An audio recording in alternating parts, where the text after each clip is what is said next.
Badwam eso yama onyom no bia Adom Praise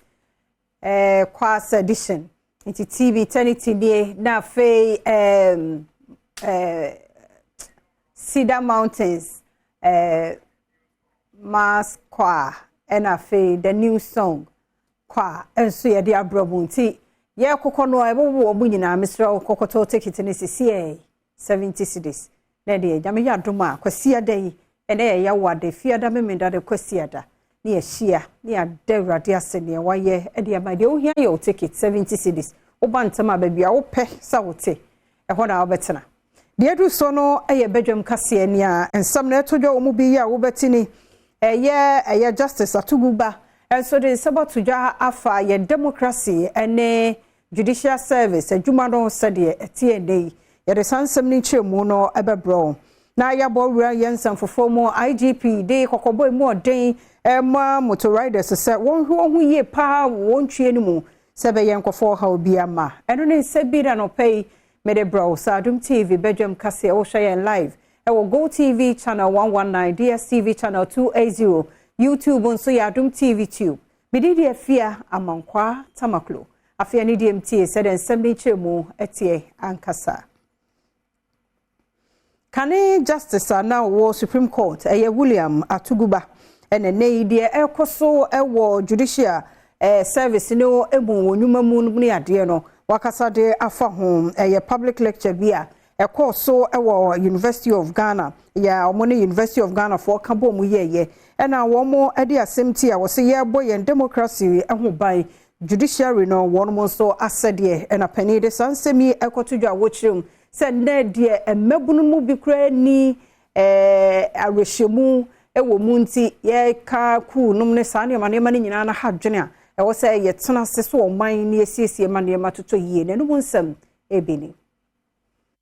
sleep, step up your fight in these directions. Hold them to, because the power belongs to them, not these people. They are trustees.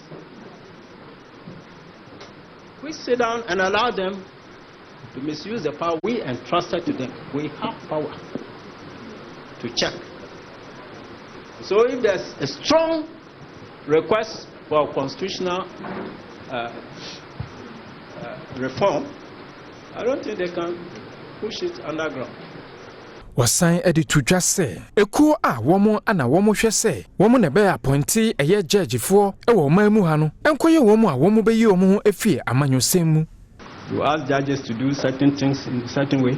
they don't agree, you transfer them almost outside Ghana.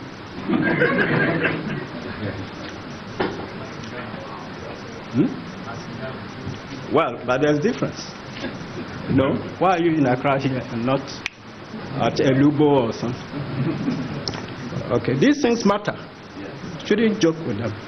When we allow them, the system will be jaundiced, and the present situation is what we can be in. I'm not saying it has started to happen, that's why I'm taking time to show. It has to be broken. Omemu post sahine Dr. George Kufudan parade kokoboda Emma motor riders ya traffic light won fanya djuma soko kra na kwabrane nemu no mohwe mo huye pa na nei eye trade union congress ne penifo won mo ba ho won mo dwendwen kwan ya mbefa so abo bia ho ban e won kwanhia nom ne ade yewura ye bronya busumi mu no de sansemi etudwa. To stop riding on the pavements because we are coming for them. They should stop crossing at the zebra crossings because they are not meant for them. And we are coming for them and making sure that we use the process, arrest them, educate them, and give them warnings and document their offenses. And when it becomes more than necessary, then we'll put them before court. Because we have said that where we sit, we want to do policing with compassion, not indifference. Openi a ono ne da trade union congress ano Anthony Yaba enso ede to aposifo enim se womunium ebeye nkabom ede ncheche ama womanfo ede afa eye public order act no enkuta hudie no efa Ghana asumdie peace mu enti ya adwumayefo Juma uranum Juma mpanimfo teams mpanimfo ba I said yes say your members no ehu emra no enti ye ne ade ba kwa ye discuss ye pa Tom akumam say ye ne police mpanimfo no ebe public education about the Police Order Act. If say emra de say eye adwuma eye mayina Sawani so kachre bra kwantufoɔ ne adrobafoɔ ya wɔn fa agono nkwanta wusie jo kwan no wɔn nyinaa ka hɔ ne nyinaa gyina sɛ trailer bi na bɛsɛ esi kwan no mu obi nko obi ma na santene ne nipa abo apeso ne asen abo apeso no sawani so kachre don hwe nwɔtwe de wɔn gyina fa akɔ hwɛ sɛ nneɛma bɛyɛ yie lɔtewia na etwaso Kasi nketwa ni nyina yi fa wo ama ka se du nya ba bia ntimi fa ko ba ya mpese nketwa ne be kwa block wa animu se ba obi ntimi ko tie nyina no ya block kwa ne ya bila ne so be se ba ya won kwa block kwan e kwa na se nti perifo mo kwa ye na mo ye kwa ne mai abanya wo so bi gina ha ya gina good 4 hours bi baby fa ko sa 4 hours abadi nti na wo so across kon no e kwa no cross ya cross nya se nketwa ni yi fa wo ama ye nya ba bia amfa sa obu kwasa no so a musa kotoku wani mu ma akate obi anya ba bia amfa enu ti ne amba ya si kwan no onyeji last time wo ba fele wa efun ba fele wo se dey I we fun orun ko yi court nti se kwan no se obi antumi ye ne ye bed we se begya be 5 hours ni o ka bia nko this na so so ale show nti se hu de ye se yeluko se yelubo ye hu pen bia ba bo bon ya wo kwan do also be kere obe amana esu obe ye pe obe kere ayefu be ka odun ko court nti oba no obi antumi ye men na ye ble wa ade da ma nti aba de no se mpefo oh mpefo de aka iso obi anfi ye nti se no ye hu de be biom ye hu de nti se no mpe na ye boy se Nyankopon de ye mpe pen bia bigi obo junior wa e kwan bo wa obotuma ya men na ayefu ne de ye bo nkokopa de won ye kwan no obi sori ya nso what so don court into obi on so on period be bibia into beja to the man and so ya den ya suffer the man ti Adom TV Badwam kase na ugiso ehwe no na yedemo konsum foforo mu a mpanifo ade batu dwa se oba pani ya wo enkran asase so gamanye ye na wato no nanom nsie do na yie ne hyehyeye ne nti no anka sukufo enko da ya wadai anifia da nanso adwensakra ba ya sukufo ko womu esuku public relation officer the Greater Accra Regional Education Directorate Peter Bledu Gold and a disansemi to a Jawan Sakraya penifo ayenete. The abani say school closure no enya maso. There is a new update. New update by no pay say say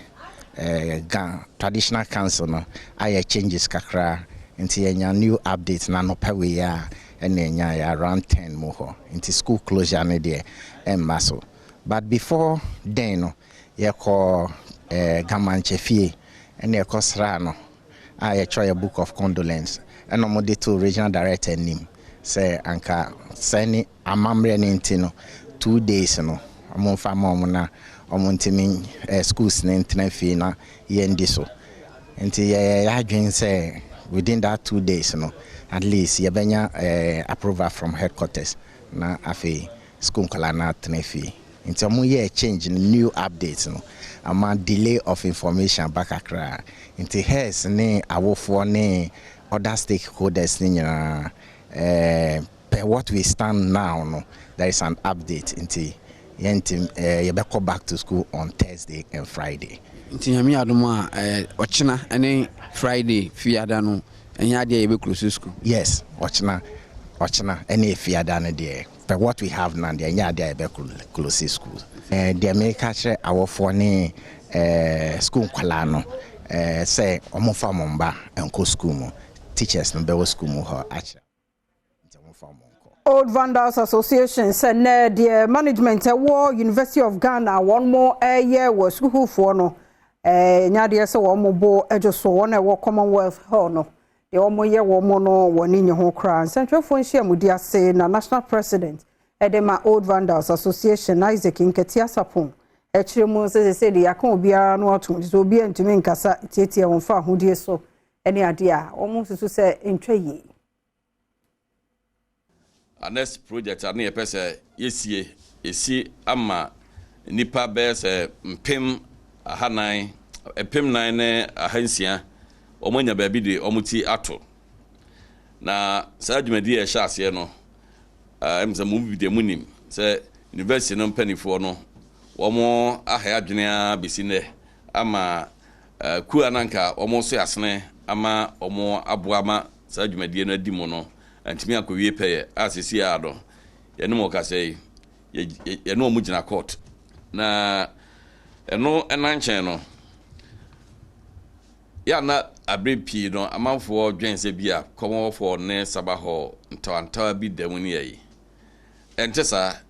sɛ utrace history abohu sɛ nipa edi kan kɔ sabahɔ anes bi no mo firi kɔmɔfoɔ ne yɛ dɔm kɔɛ enti okospo pon mu ha nipa ɔmo ka pa ɛyɛ kɔmɔfoɔ ne saba na brain nyinaa no ye ka bom yetimi di agro ye overlanders ye ne Vikings di agro all the time e bibia bom ene yi na se ne tekrema na esen kono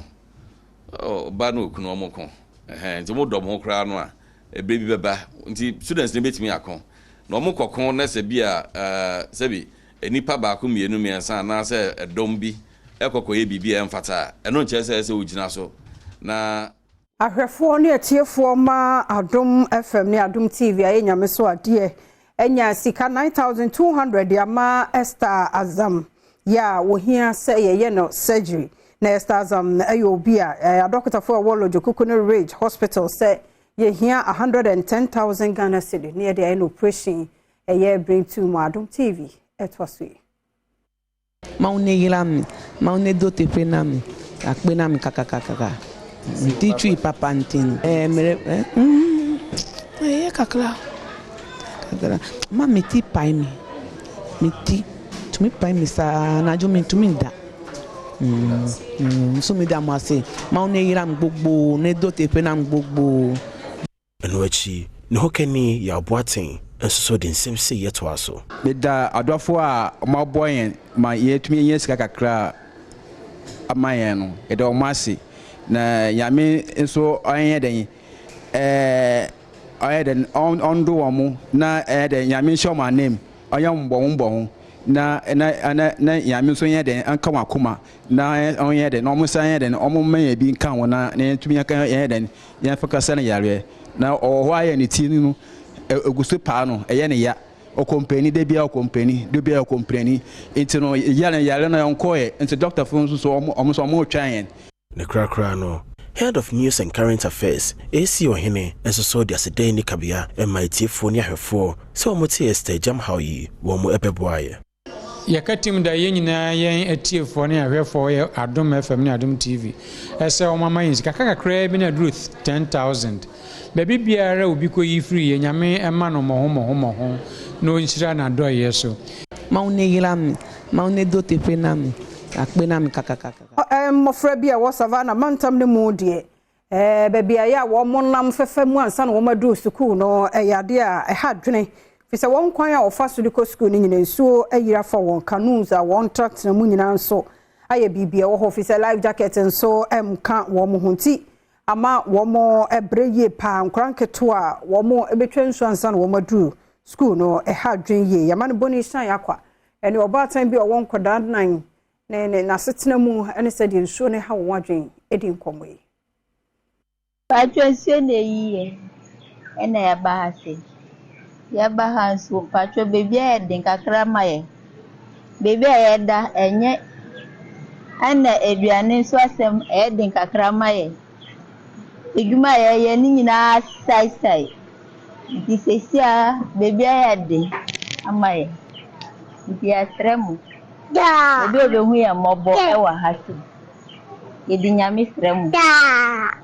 Enwachi, Director General, Emanad Mojuma Ikono, Nana Ajama Prempe, Wabra Wadine Kudi Wadansiano, Eshe District Coordinator se Wohono se, Womo Homodia Samo Franco May, Mepa Life Jackets Nipi Yediama Wamo de Beya, Sekobara Sakudone Danibutua, Ebitumiaba Wonkwa and Hobine. I'm pleading with you.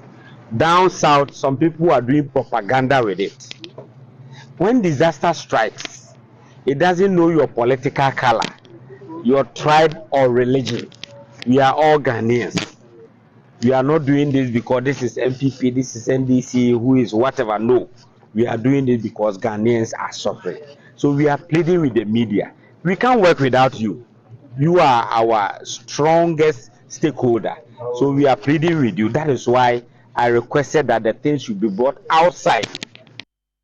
Right, so Ghana National Association of Teachers say not and so Wama kai wonu anuma wo from montama akoso monsuo na ye bie na aha wo wadwenti wama koma omo 150,000 Ghana cedi say won mo nye northern for southern na fe central town district no won mo enye na fe de wama hwebia no fancy Adom kase etwaso rise with our members who are in difficulties. I want to assure my family members here that we don't need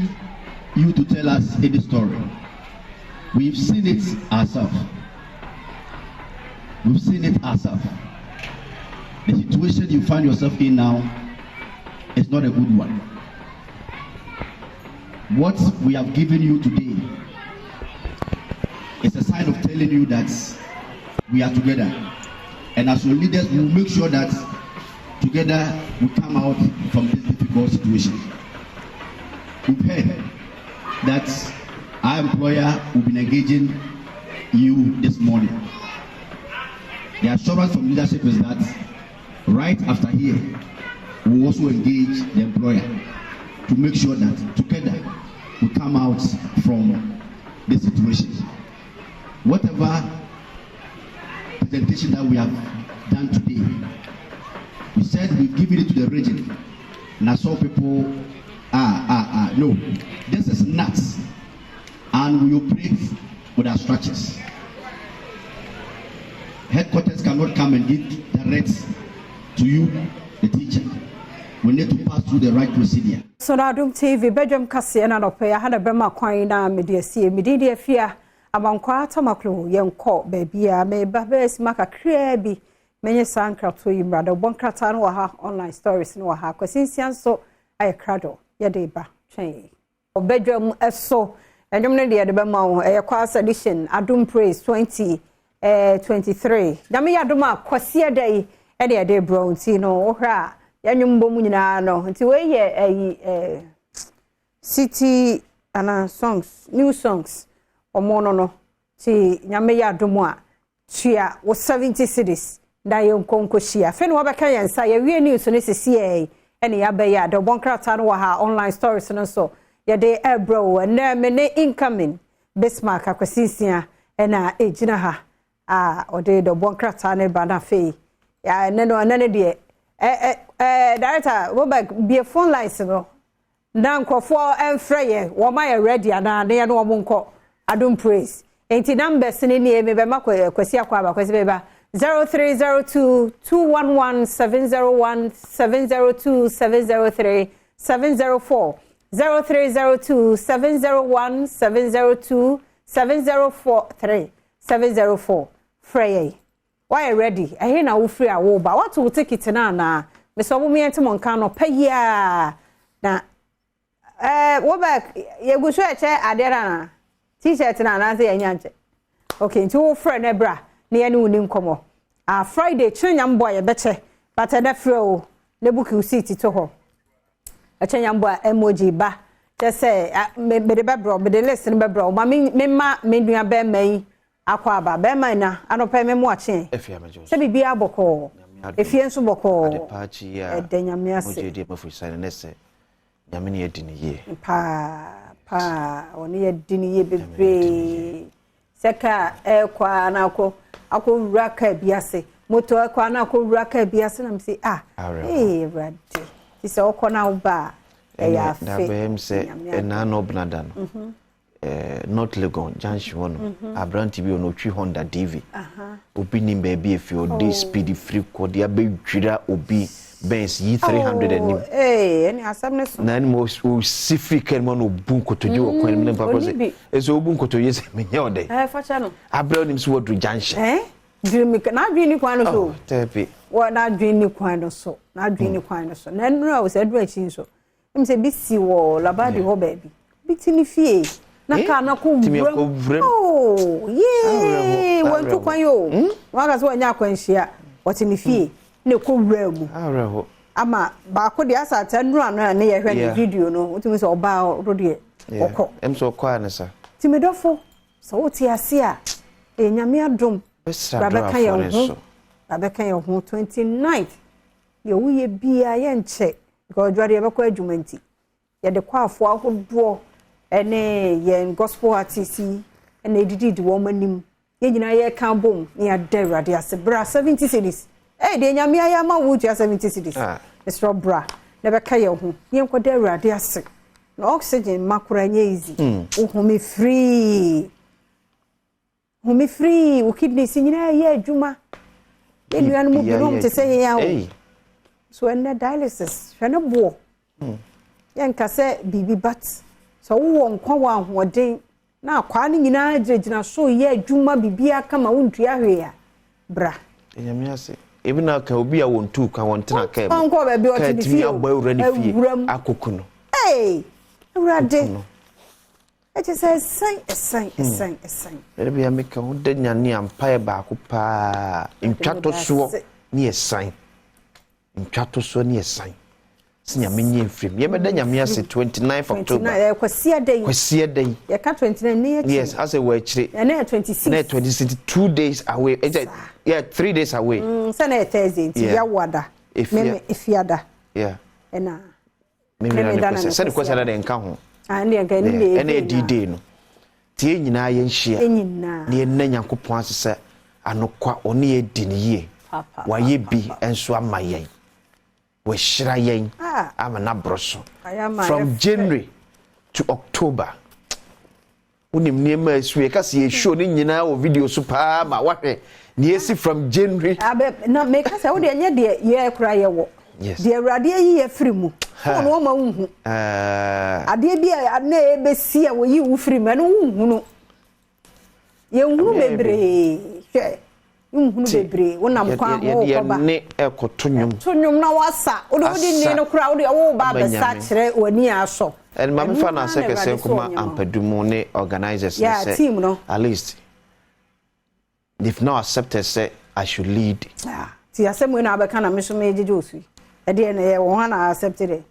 asa me boy enipa ni mu momumra wo de omumra wo be lead define eno me announce sisi akwesi so be lead dia na me yadu medu ha o mai so o jina red carpet so oh yes on no to on no what red carpet or shaman for in na se masuma ma omo ba inside na obia de enigye na etna se anesa efia me se enwum achede e friend enwum no eye nyame de adom ye na free asante mampo ye na free krom nyame dia gise di pan ka se fia wonto ene no nyame dia che ye de nya kodudie ya ye blend ya tadwe ne kodu ye num na no pane enwumre ye de nya sa nyame na de ache ye nya hwe ana fia nwuma ma twere kra gudemu a mi anwum na ya se se me no ba na wo yes hard no fia shime se me hwe ne ma pa fia ko amani aponsi ne high school ko bisa kasa no so insi na wo kofo fro so adai ohun obi odi ntro no sa ne ma bia kasa dis so opeso justify no ho me so amen kasa sa o kasa miti o e be wie no abodin be 1000 yankwa ha nwura ha mfa ha asamba ko no a o so otonyum boa mamponfo otonyum because of papa wanyan ba bie kro oto no ma gidi nti o de bono ho sapfo hene na no adan so na me no ne gina ha sezifo ya de enyum to si e wo bi wo mu a omonyo o se ene de no e kasa bi aka frefre sd no e frefre eso me bi obi e free awoba so ba so ye sd de bi enye so be shame ana nyum to na fa ya de awoye because ye tena anyum to for na say if you na make say nyame ya mo 29 so be about 4 o'clock and about time me no problem me by 3:30 na peapedu wey no WhatsApp mami 3:30 na maje mic be ni jo vem no ho no enye vem asema make here no crotro do asema me say by 3:30 Sunday na kwasi sia maje mic because 3 na ye o shaman for in sa 3 be catch abadu kwasi me nko wana so da bi ma ya sheda line up anyum to for ya o mobile Ghana for ni mom som do motonyom Mami Magana for freestyle 30 minutes. 30 minutes. No. One petting. 30. Many instrumentalists no enkosa 30 minutes. Okay, my nyumba ko nyumba ya. Let me just say if you say 29th October. Enya hwe. Nyankopon adaro ma. Ayi wa for the ebo mu die enya hwe wo de o because we now recording media no tell me say. Recording enya auto o hia so be record to ha ya na o de ma ya one. Let me tell you that say na ni kwasa man for ba ebeti. Ada no mo mba. Like momo you know. It was so ba. Eh, gidie no nya ne wo hu no. Ye wo hu no ye na wa gie di. Eni gidie no. Bra be hwem say 3:30 Sunday. I'm saying my so 12 my po me po ya me ko fie straight because my rehearsals and next say say kwa to so na 4 kan ye why the way offer hu no twaso na e dey ya nyame so obedum ya ma 29th na ba 3:30 na ba 3:30 na fa show say 3:30 akwasisi akuta mic no o say be na ade ni bi na de ade no wa ye wo be bi we sam before je o Vradinya me. Ene na nema Vrade. Vrade. Ya da sene nkwa ade amaye. Sa na wo ye wa de. Wo nipa bi enu dwa sa. Nti ye ni nyina wo mu anyini. Ti akwasi ya da se. Na me yadom e betwen o. 3:30. Wona obedi kan. Razor no, cutting razor wona obeye. Okay. Ti ene abafo papa bi. Africa razor Yeah, kasa na ya do. So I say who can one say me yes, so surprise. Set me one say pictures ni ba na am produce so kai me. Somewhere niema ni bia. Ma plan e.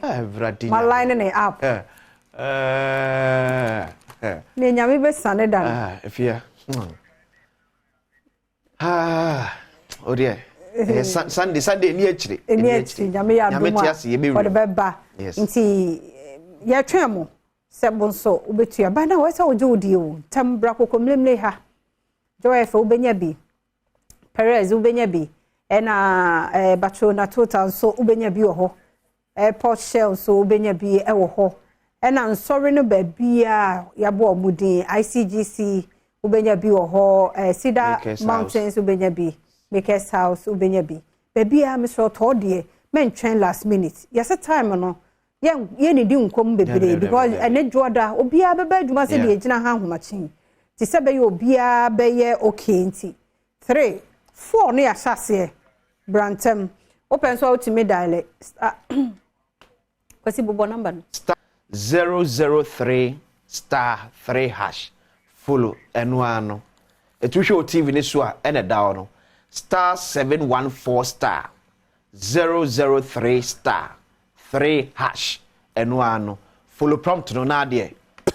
nam so efetwe 70 Ghana cedis 70 Ghana cedis tiewe nemra is here. Imagine choirs of prominent churches in see let me see your shouting Sunday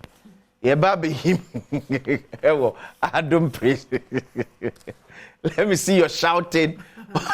on Sunday because ye call near kwako him. The Aviad 29th October 4 p.m. Pepe Yenshia. They say 3:30 must start no. Bra 3 o'clock more. I say me point them because Monday ye kwa juma. Ye nyina ye him ya adware asabetwa ye juma. So if ya ento aso but ye to us man for happy 13th birthday enkoma Nana Kwabna Danso Dakwa. Yo ko school ewo Roman Ridge.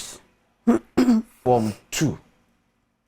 Ena owo we free o maame miske ena fe onwia maanum enyina ho yesi wish you all the best nyame nhira no onyo kese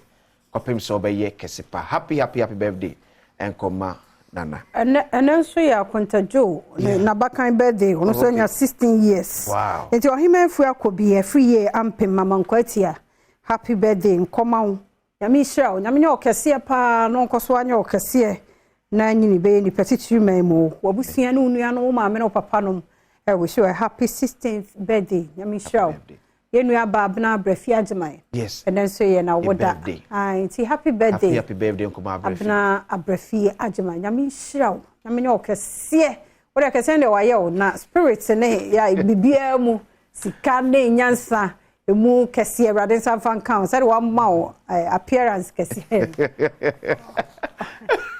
Omao nyansa mu edo na onka ho ma nkwa tenten ya ahoden ewom inshira ne sika yemu ma Badwam fandom Rita Ose Ajima aka Abna Brafi Ajima. So Ghanaian Times speaking here called VIP cut sold for 586 project for 48 district. 6 regions to benefit from $450 million Soko initiative. Gatmanya begins final journey home and controversy. Amid controversy. 6 sessionists convicted, 4 others discharged. Embrace digital tools to deal with emerging cybercrime cases. Chief Justice to judges. 3 teacher unions appeal to government to pay outstanding allowances. Ghanaian Times. Daily Guide. NIB liquidation claims force majority. Contractors reject Ades bribe claims. CJ bounces OSP. Baumia cuts short for $150 million Soko project. Daily Guide. Daily Graphic and so NA. Develop mining areas deliberately. Scrap levies on exploration. Chamber of Mines to government. Road contractors refute bribery allegations. Daily Graphic. The Daily Statesman. $150 million Soko project for Northern OT regions. NHIA launches 20 years anniversary. Kandapa 6 substitute service on evading Vomawo. Daily Statesman. And so no so na yankwai kase du body aya crowd de agudie mu some no ba health tips so ho angina yeguso edisa enkombo no na fei mambwatman so de ahosepa to so asemidi kan wo ho interviews ahodo na fei ene ye people's forum yes ye de no so ebeka ho wo fidie ne de ba ne nkoso anwa ha se wo pie free efie de a utime share live or Facebook/Adom TV extra okoba bia na TV wo ho a Go TV a channel no 119 and a DSTV 280 aseda no odia so share ye rekasi edubodi etwaso. Some 100. I don't know. I soon and I quite what I guess counted down to the big day. I don't praise. Ye be him pa. Ye be him no kwasi da ebe. No na ya shasi tempa so. Press dome ebe woso. Press dome wo shake. Iba. On to take it up ma san count the tempa so na yenhia na enuma wo hwe na uti no no eye ne nketwa new song and of course more any other big acts come on to my see any agni on Sunday nyasam ketwa eti kwa kotontum awrade kwan soronko so kra I know say multimedia kan ho aja ya kan ho bi ka kwa afua adwemu a enya easy kra anti manhia entempa so Richoko omo kan ho no pay na den samra de bro Richoko ba tum say hot here me wa de enche. And of course, game pack, wo also person di game pack di ni bi ansan or the ticket. O turna obedi. Ticket na be besan. Well, any pick 1 and pick 4 and I can be also with me on gym what is Kadia go bottom gamepackgames.com na can be also on game pack also on Play Store what download the App Store with my download na baby on gym na what is ka at the agu bottom mo kan wana pay na and some no at the bre na ye corner ya kohwe sane some no see tia say job no chobanat pari botwe o me producers keju na kasa ni Erica Sierubwari and the UEFA challenge so I know the Mekoso City so a game in Bassane the other game final about Lazio by 3-1 Celtic now let's come Madrid the game no a 2-2 and a Newcastle United Dortmund Ekobono 1-0 Ewofi and I'm a group in my Depay and of course Paris Saint-Germain about AC Milan by 3-0 they can catch order at Leipzig about Resta Belgrade 3-1 and our young boys and so Man City Ekobono 3-1 Barcelona 2-1 Antwerp Porto Cobono can na ya Timo Bako and Pepe Gusto Bobo former Real Madrid player. I had the oldest player was here kind of the UEFA Champions League anymore on your goalkeeper 40 years na Pepe di. Wow. Then also one asemo no e Porto a game onimo na ye kind of sa no na ye kwedi mo kohwe the Africa Football League is on and semi-final quarter final second leg games the Basso Esperance de Tunis Omni TP Mazembe born at 3 p.m. now with that and Nyimba and so abo 6 p.m. Shane so mame say multimedia ya jagiri ani aso benya bia show Joy Prime commentary so asan perfect ya na de bro enti no na so ne honsam esi etie e wo aye eno so na the Europa League Basso and I finish so no the conference Conference League games ahodo so girigire mu anya asem keto akra de be piem bia no ya de ebebro na yen ko hwe de ekoso won semfo from na no ada ya ntia sempa kopie mu ewo aye voter region potem ho ne ade a ebi aye makoso modam e fe ho kakra kese afani pama akoya reho na ese sports for no so de ho jim politicians na aya de mo agimu ane ade a na anagesam na say Black Stars captain former captain SMK Steven Tornado apia and CEO de Wembley Sports Complex ama komontoma se ni twe e de niema kakra akwakoche ye nipa bi omho kan e oti region ne voter region ne omho kan na kakra se kakra bi omuso benya e de aboani na adwumade na se no na ahwese na nhye ne city mattresses no mo ne ye aduane ne o Steven apia ne Coleman mo ade pa ye mo ngura sa story ne mo hwe. I'm even getting emotional because asking myself if I'm in the same situation with my family. I mean, we have been seeing pictures, we have been watching television. Being here is a different thing. The feeling is different. I'm so sad, so sad this afternoon. Nat, I've been to this area before. I remember when the MP contacted me, we wanted to do an AstroTurf here. So I came with my team to assess the place, and coming back to this area to see what is going on, I'm extremely surprised. Like Steven said, I'm very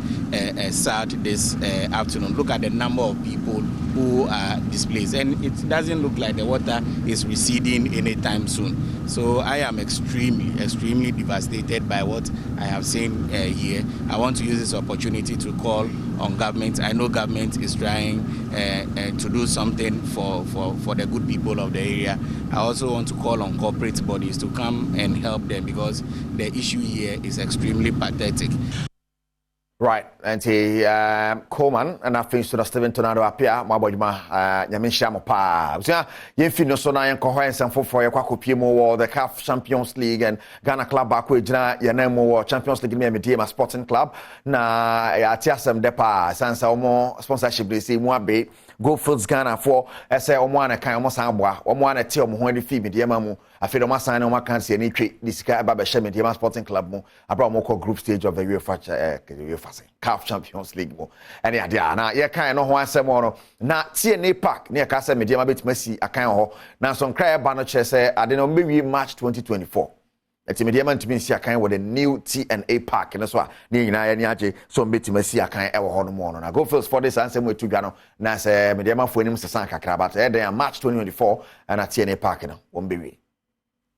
ya ye dwuma kakra finance so yesese ya idibesi 90% wa na ya srede kakra wa kede yemfa mpa bonta ye nechi wonfa mpa bonta ye nechi workers nechi na yenye no no so mfi ho kama so yenya adamenti in the park na yewie na yen fan share ni ranensa obe ya obebre pa do bi beka dem na park ye sha asi na ya akade onye go force ye ne japade yere ye dia ma oman no na obeba ne den na ya ye dwuma ma oman na ewie na yes yen fan share oman nensa nti ende ye bo ye na abo wo be so obi wo dwuma bi oye na we gya ho na onye ya wo bohu se ye wie kwata nso na yes yen fan share oman nensa nso wo bohu nti obebi a wopede wo wura bia wonfa won cameras wura ho no wontwa onye de se contractor bi wo ho na se o se yentua ne county na onye adwuma a wo be ka kire won ye ni invoice bi ada ye no pono do che de ye wie adwuma bi a yentua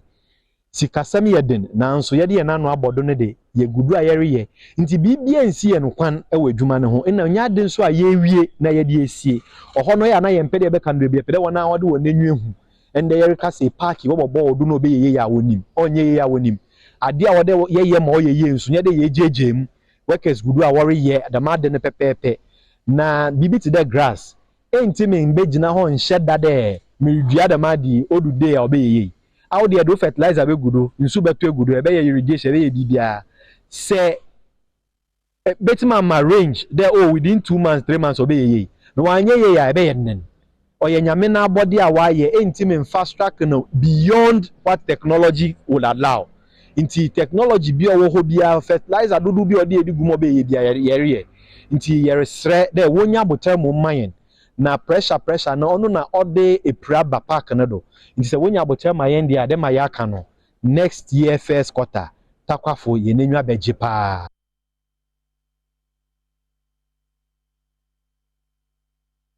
Wow. park na efe papa ya na ewie ni say ya na efe but actually sem no yes and I shall say next year match be ready ka we say ready pa na ka me de ma isi o maka ho a kanya sem keto akra but am say omon prepare mo ho embia no mo twen na match mo ma bia no na bibia tima ko ye kuso ka me de ma asem no Champions League mo bonti no mo matches bi ka mu mpani fa me ye fu enra omni Nations FC the pim so born Nations by a goal to nil and coach Evans Adote one on a coach edema me de ma onim say na mo matches bi na mo rewa for mo ni ade a mo boy omo timi afri to ababe to 11th position am be fa na sana Evans Adote ni me a coach me keeping clean sheet more than scoring 3 against 2, scoring 4 against 3, and now scoring 2 against 1. Me pay 1-0, me pay 2-0, me pay 3-1, me pay 3-2, and then me coaching style. Until Nyame Adom man say, and the BB day aba, match 1 man consider. This time on the track. Right, Coach Evans Adote, nani aje say we keep a clean sheet now. Coach Kasim Mengel, so you coach the Man Nations or Ajatum say na me dey ma for hoden, ti na mo sham one.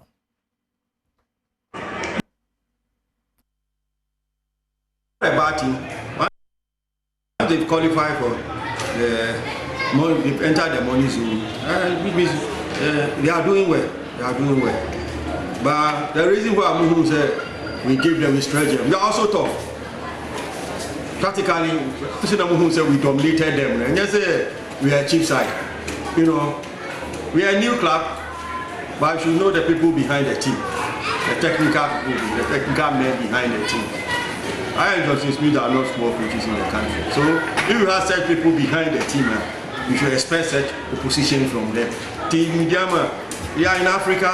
they are doing well. But you people see saying, no, we dominated them all right. It means we are doing the preseason, we beat them 3-2 before they played the Africa game. We beat them 3-2, so no, we are on the bad side. Right, Kasim Mengel, we coached the Man Nations FC in some what you to a grano na Yenfiona Yankohe and some from Matema Kumasi Asante Kotoko Makachene Yakosisia and coach Prosper Nete Ogum. There's someone to just say game on it Bichim Air both this weekend over by our sports stadium or GD pass and 19 Bojuma. I think as far as points accumulation is concerned, myself and the players, we are all not happy because if you look at it, it means that we've given half of the points away. Which shouldn't have been. If you look at the games we have played and the creativity we've shown in front of goal, we shouldn't be having 9 points as at now. But then, as I said earlier on, it's a learning curve. Looking at the remaining matches left for the first round, I think we need to ensure that we win all these games and make sure that at the end of the first round, we should be at the top there. Akotoko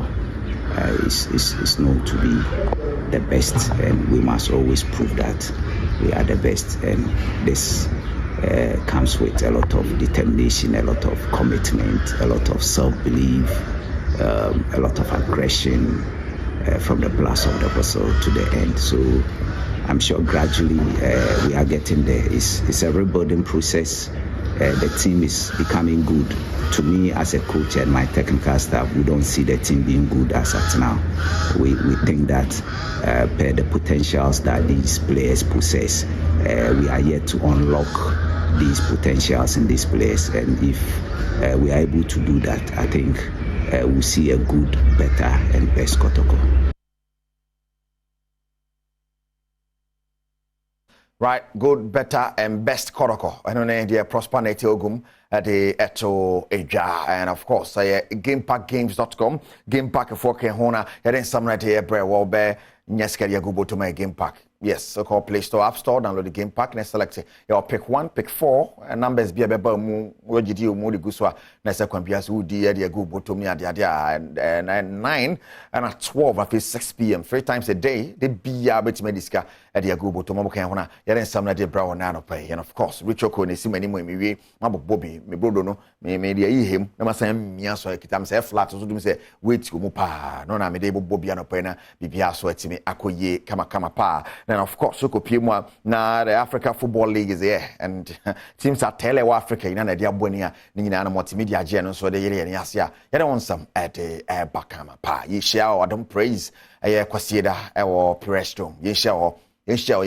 because I don't know I decided I can't kakwana man for to ticket now onya wo dia masan count there na nyina ko hia ne enhwebo pa speedere. Yes, the man Sergio Manucho and Bernard Padibotwe. Me producers and I pay O'Shane, Mr. Charles Japan was Zenith Bank. Fantastic morning, come up on Adom TV Niagro, a chow, and I pay a chow.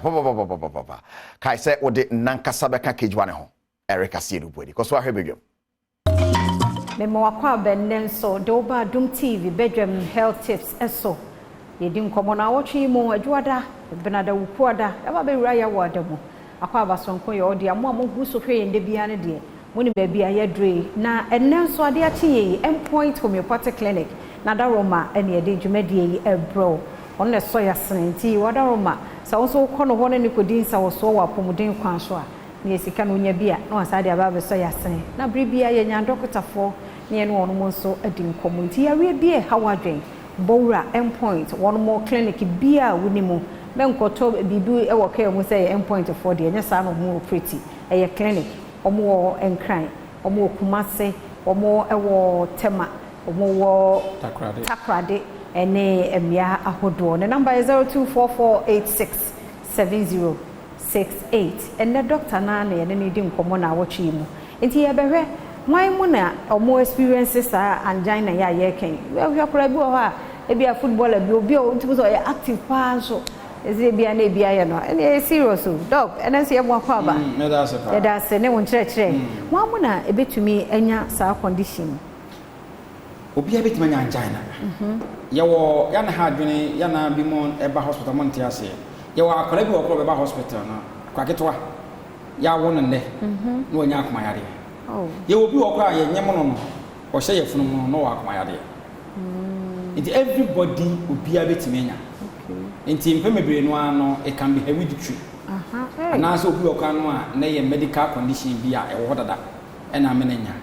obi abetimi nya nemmom wohwemu a omo amutimi nya akomayade na omo a akomayade etimi ku omo kase pa ye mpanyefo wohwemu a statistics ye pa no from 60 years and the peak of it no obohu the peak of it say the baby obohu a so the akomayade na de awu or the scene on the obohu say ade ba akro na the man here you know because the question abusa say obi active obi athlete obi okwa we exercise ye o man ko obi okwa betie say obi okwa we exercise so you say we say ne boya ne ya afam awu no nko na it just an kwa man be no ano confused hospital abuso bitimi fro they say kwa dia ne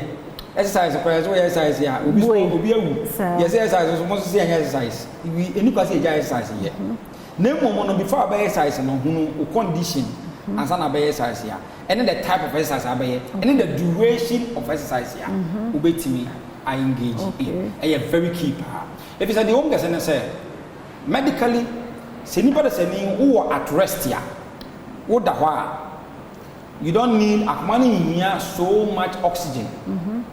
here say be back a little oxygen cry is cool tina obozo bi wa akwanyade wa anye gidi wa nante a wotefa akwa o okay o sore to nante air force steps kra no a enam say wo nante kra na say form of exercise ana obi okwa akwanyade won ni din komo na busa na question kra no a wo kasa no na afi na koma no ti obi ha na bufu a so bo say wo say hwefim ni nko mo mo akwanyade bo so obi bufu a say wo ti asem a na wasona kuma obushi boso wakosi ya na sana njana nete enti the moment ya bati asembone the moment ya obey exercise the moment ya banante the moment ya betu america you heart ni ehia more oxygen na ebia na wuntini no ebia na mosisi enti no ebia na cholesterol ne kama ebia na mosisi enti no esa no ama kuma no ama opportunity say moja no enough blood blood ya from a power no ama do no antime ni afusa na ma akoma no na de sa wo ye ne no bo se ama nipa no ate say ye no enti nya exercise na enye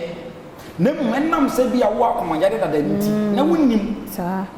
na bia wo engage in certain exercise and as exercise bi ko abeye kra no a de wo bebe the duration wonnim ni nti no na amana fa sa wo yawo akofo how we say ide abro na no nche se wo exercise ya the moment ya we say ya advice kwase obi wo akomanyade kra no exercise ya de eboa nti wo exercise bi kakra bi a 10-20 minutes na wo strengthen the muscles of the heart no wo strengthen no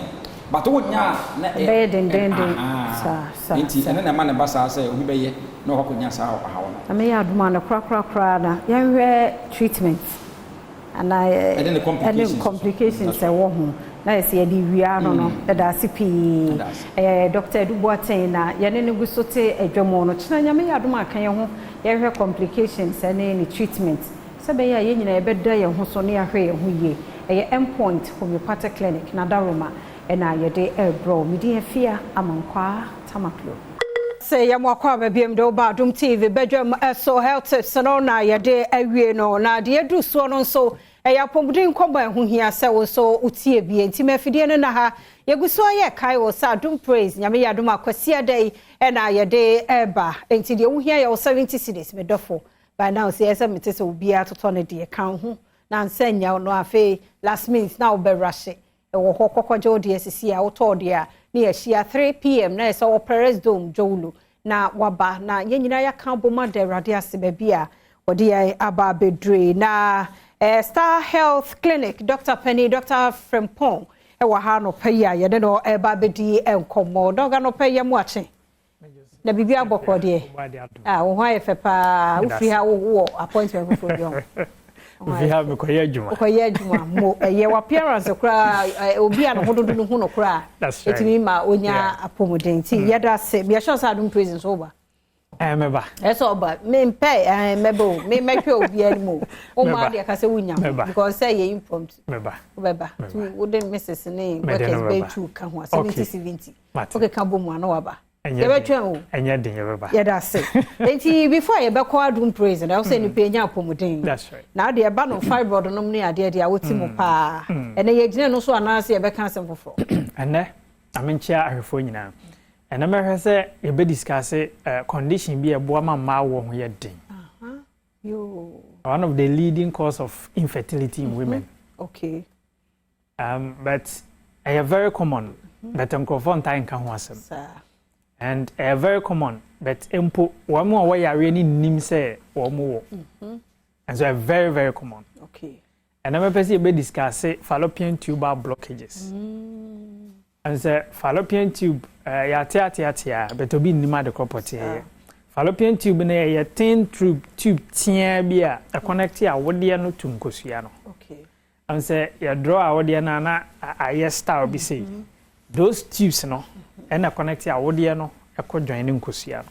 now say oba betimi anyinsan a tube ni ho a nyinsan emba okay entimi nya possible because on say sa tube tia ni mu ho no and oba ovulate otokosua sperm no ene nkosua ni hia eho na fertilization take place okay so say fertilization take place with tube ni mu a take place awie no ansa na drive via back abeda awodie no na implantation akoso na nyinsan na da ho anyi now say koba say tube no emu block ya oba be ovulate all right but enya de say be ma sperm no ene oba no ovary no ebetimi ahia ma na yeye eno ahia nso de a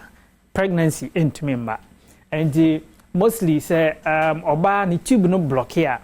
it is said the wire tuber ligation pepepe it is said ya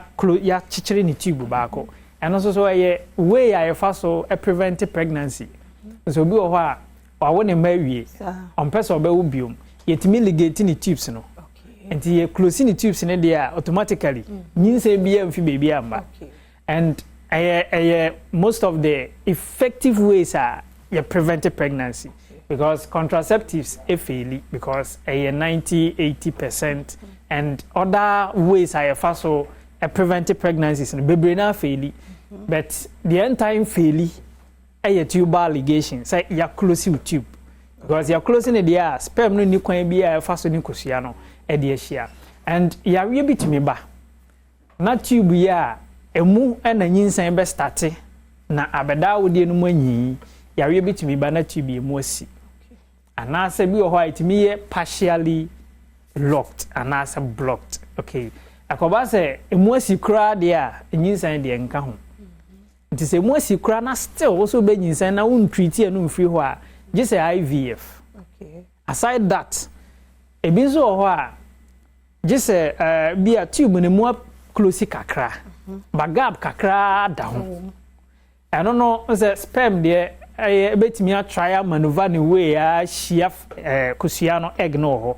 na fertilization akoso e o tube ni mu na akoso awie no e wo se nyinsan na akoso no e drive back to awode ni finfin e beda ho na o tube no e fa close ba fa da ho okay e ba ne sa e be din se nyinsan no betimi a drive ya back nti e da ho a e be na age se then e beda ho anyi e da ho se enyi pe se tube no so ntimi contain pregnancy. That is where you can say when you're ectopic pregnancy. And most of the ectopic pregnancies are yet to be brain, you know, you better tubes, no, it be partially blocked or something. And this tube need be a blockade. Now say still what there on your side treatment in if you are how because and the air are say a mabbe brain no more power war my che now munyano. The brain tubes are blocked and so munya way. Because a tube block here, you can scan this normal pelvic scan here. You're quite fast diagnosing. And this a doctor or one I dream back home. I'm like I say, I will my dear. You check your tubes in here. On time check it. And this when your doctor be obeying what, and I say be a obey what that G and I dream back cause say, you check your tube in here, and no so muda hoa. Obetimi atwa scan o wiase bia ze obetimi ko hospital say ma hwe awa ma and matwa scan bia o ma say hwe ha me but onim say the tubes no scan no and detect tubes into be diagnose tubes a just say your technique bia obe use e fa na HSG okay and no na obe ye hysterosalpingography hysterosalpingography no pe and detect tubes aside that bibia no obetimi me use tube a block and e muda ho. It is yet me checking out a tube not blocked here. Untreaty and unwe there's no way insane bet me about. And mostly obet me as surgeries. We are tube no a scarring be or yeah past surgeries be some time ago. And a scarring I'm build it up. Because uterus need tubes no idea to munas year with time as I grow back. Intina fibroid or be nyano yes surgery as I go back. And now say be a past surgeries be na eje twan bi ho na with time twan no anyi kakra and I block it tube no a e betimi am blockage aba and this all surgery no a I don't know it will still be persistent e ho a e be se aba e ho a e be se aba e bi so ho a enye scarring na mum e yensuo na afele tube no okay and also say friend hydrosalping say different condition. But I know say a blocked fallopian tube nebia. And then I say o tubes ni nya blocky we dia. O hia say o force say naturally o benyin say. Say we ni IVF sika dia treat tube no. Na tubes ni nya okay. And okay we dia. There's no way nyinsen e ho betimi abedin. And bebe na nim say am tube a blocky dia. E de na me yebra. Because tube no na obeto kosia fam na kosia na anya ba pie no say why bra ne ade tube no betimi a block but still be bra tube betimi a block still obe ovulate and you know say ko ba na say wa hwe a wa che na won sanka na tubes no wa adwen nko so a ana say doctor bi akra nka say check impo pen a ene unyansa unyan treat you condition no na wa hwe a wo na e wo say onsa eka no. And this or such condition no be your kind of first treating no or Star Health Clinic and so far and chebebre and fat time and this idea you treat fibroid no briti where be mu now what me talk cry ensign consign babium no any surgery no can one per surgery no sounds on as tubes no problems be like that now what treaty and our watch it and bo nim say more block here and block here e be yes you be prescribe amount na wakoye that technique no na ye dey diagnose ya say tubes no a patent and na say problem e wo mu a before a ye be ma wa wodru na watimi abenya awo na wa hwehwe ache na emba no a blocking so ayo how I first treat no e was Star Health Clinic honomo enti baby a wo bia no ho behia se bia na ye be kasa ana ba hwe echi akwan a ye branches no bi wo kaswa ye wa kwele Ota City wa your branch no bi nso wo Kumasi branch no wa dwoso kwa mo ye ben 4 junction no our Baptist Church nchen ho sa ye obi nso Sunyane branch no ofia pre baby anka na GN Bank no a na Sunyane branch no by next month 15th ye be move afi ho aba abesim kwa no so ho Police Land ho no mo a tisha no so ma me that day ye be free screening ye be scan free ye be ma lab free nyoma be na be free that day no e Sunyane and your branch is what Doma branch no SS locus area ho I ben Gift FM Jamai South so your Japekrum fitum ho no mo a ho nyina numbers abefre na obenya ye no 0249 200 555 misi number no so biom 0249 200 555 for we can ho 0508 499 599 misi so biom 0508 499 599 Yada say papa panti Dr. Frimpong our Freestyle Health Clinic na no pay so ye de di enkomo ye wie mo foforo so ho twem sisi a ye ba ye di nkomo yi ebi me Adom TV Badwam na o hye no me wa Grace Gift Herba for e wa ha a ye no mo e ba be di enkomo so se busumi we ye hwe no fu mo kokram no e ho ensem ti Grace Gift Herba for ba hai eno muni nkomo be me na no peme mu ache se bibia aboko de doctor hoye eduma ye fon so e obia hoye eja ko ojo so hoye ai odi dwuma okumase nti no oso oche awo me jene so me da sempacho ye ntie ne nkomo be ne edi me da se ye ma ahwefo nyina ache ene ye di nkomo afa eye kokoramwa eto ema no fu na on se bosumi we na ye yi se ye de hwe sa ne ma no na ade wo se yehye ne so ne se yare ahodo ene nsunsuanso bone ewo nipadua so nti no ewo mu a apomuden batan ku kese no etimi eyi bosumi se yehwe kidney ye ka ho nsem in the month of March yes na we ye ema yare among ye leading cancer issues ni nyina no breast cancer no edimu akotene na me kire ho akwan ba ko mienu miensa bi na ye de futusem so atu wono mu a ema titiriwa ba ne sa na bia wono mo amane afa obi ko otimi to aduro ka mu na bia odi akoye no foso ne ade no ho nkomo ne ye ba bedi na ye ka sa breast cancer ya megiri se ahwefo ate ho nsem bebre ye sate month de di ho nkomo a na eye abnormal growth of cells bia ewo ema wono no ma menka we emema nso timi nya bi na enhyeda nye too common nti ma de na ya na ye ka pa na ade ba ko a meka ne se ye taibo de ru se emanye self examination se e bia wono mo ankasa enyina hwehwemu there is a way bia be massage no for no identify be a friend lamp se bia ba betomu a na mamenka we eno nko anye enough se oba be hu se bia oye nya sa akokoram yi bi da no fo mu na ye wo ekwan hodo bebra sa akokoram yi efa so de ba wono mo a enim de ewo apomuden fam no aye nhwemu ahunu se ye free bibi hereditary to say odi bibi free moja mu a free maami ana papa so komma so ma dodo na e bia wono maami no mo a history of sa kokora mi bi no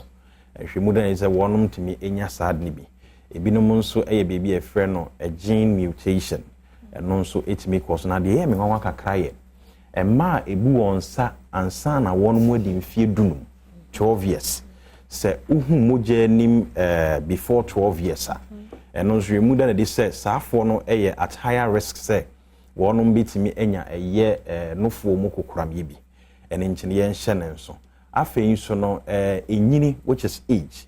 ma dodo na hwemu ade ne se wonom fie ne kwa animu na ebia na wonom so etimi afa bi mede enu esi wo ma menka we se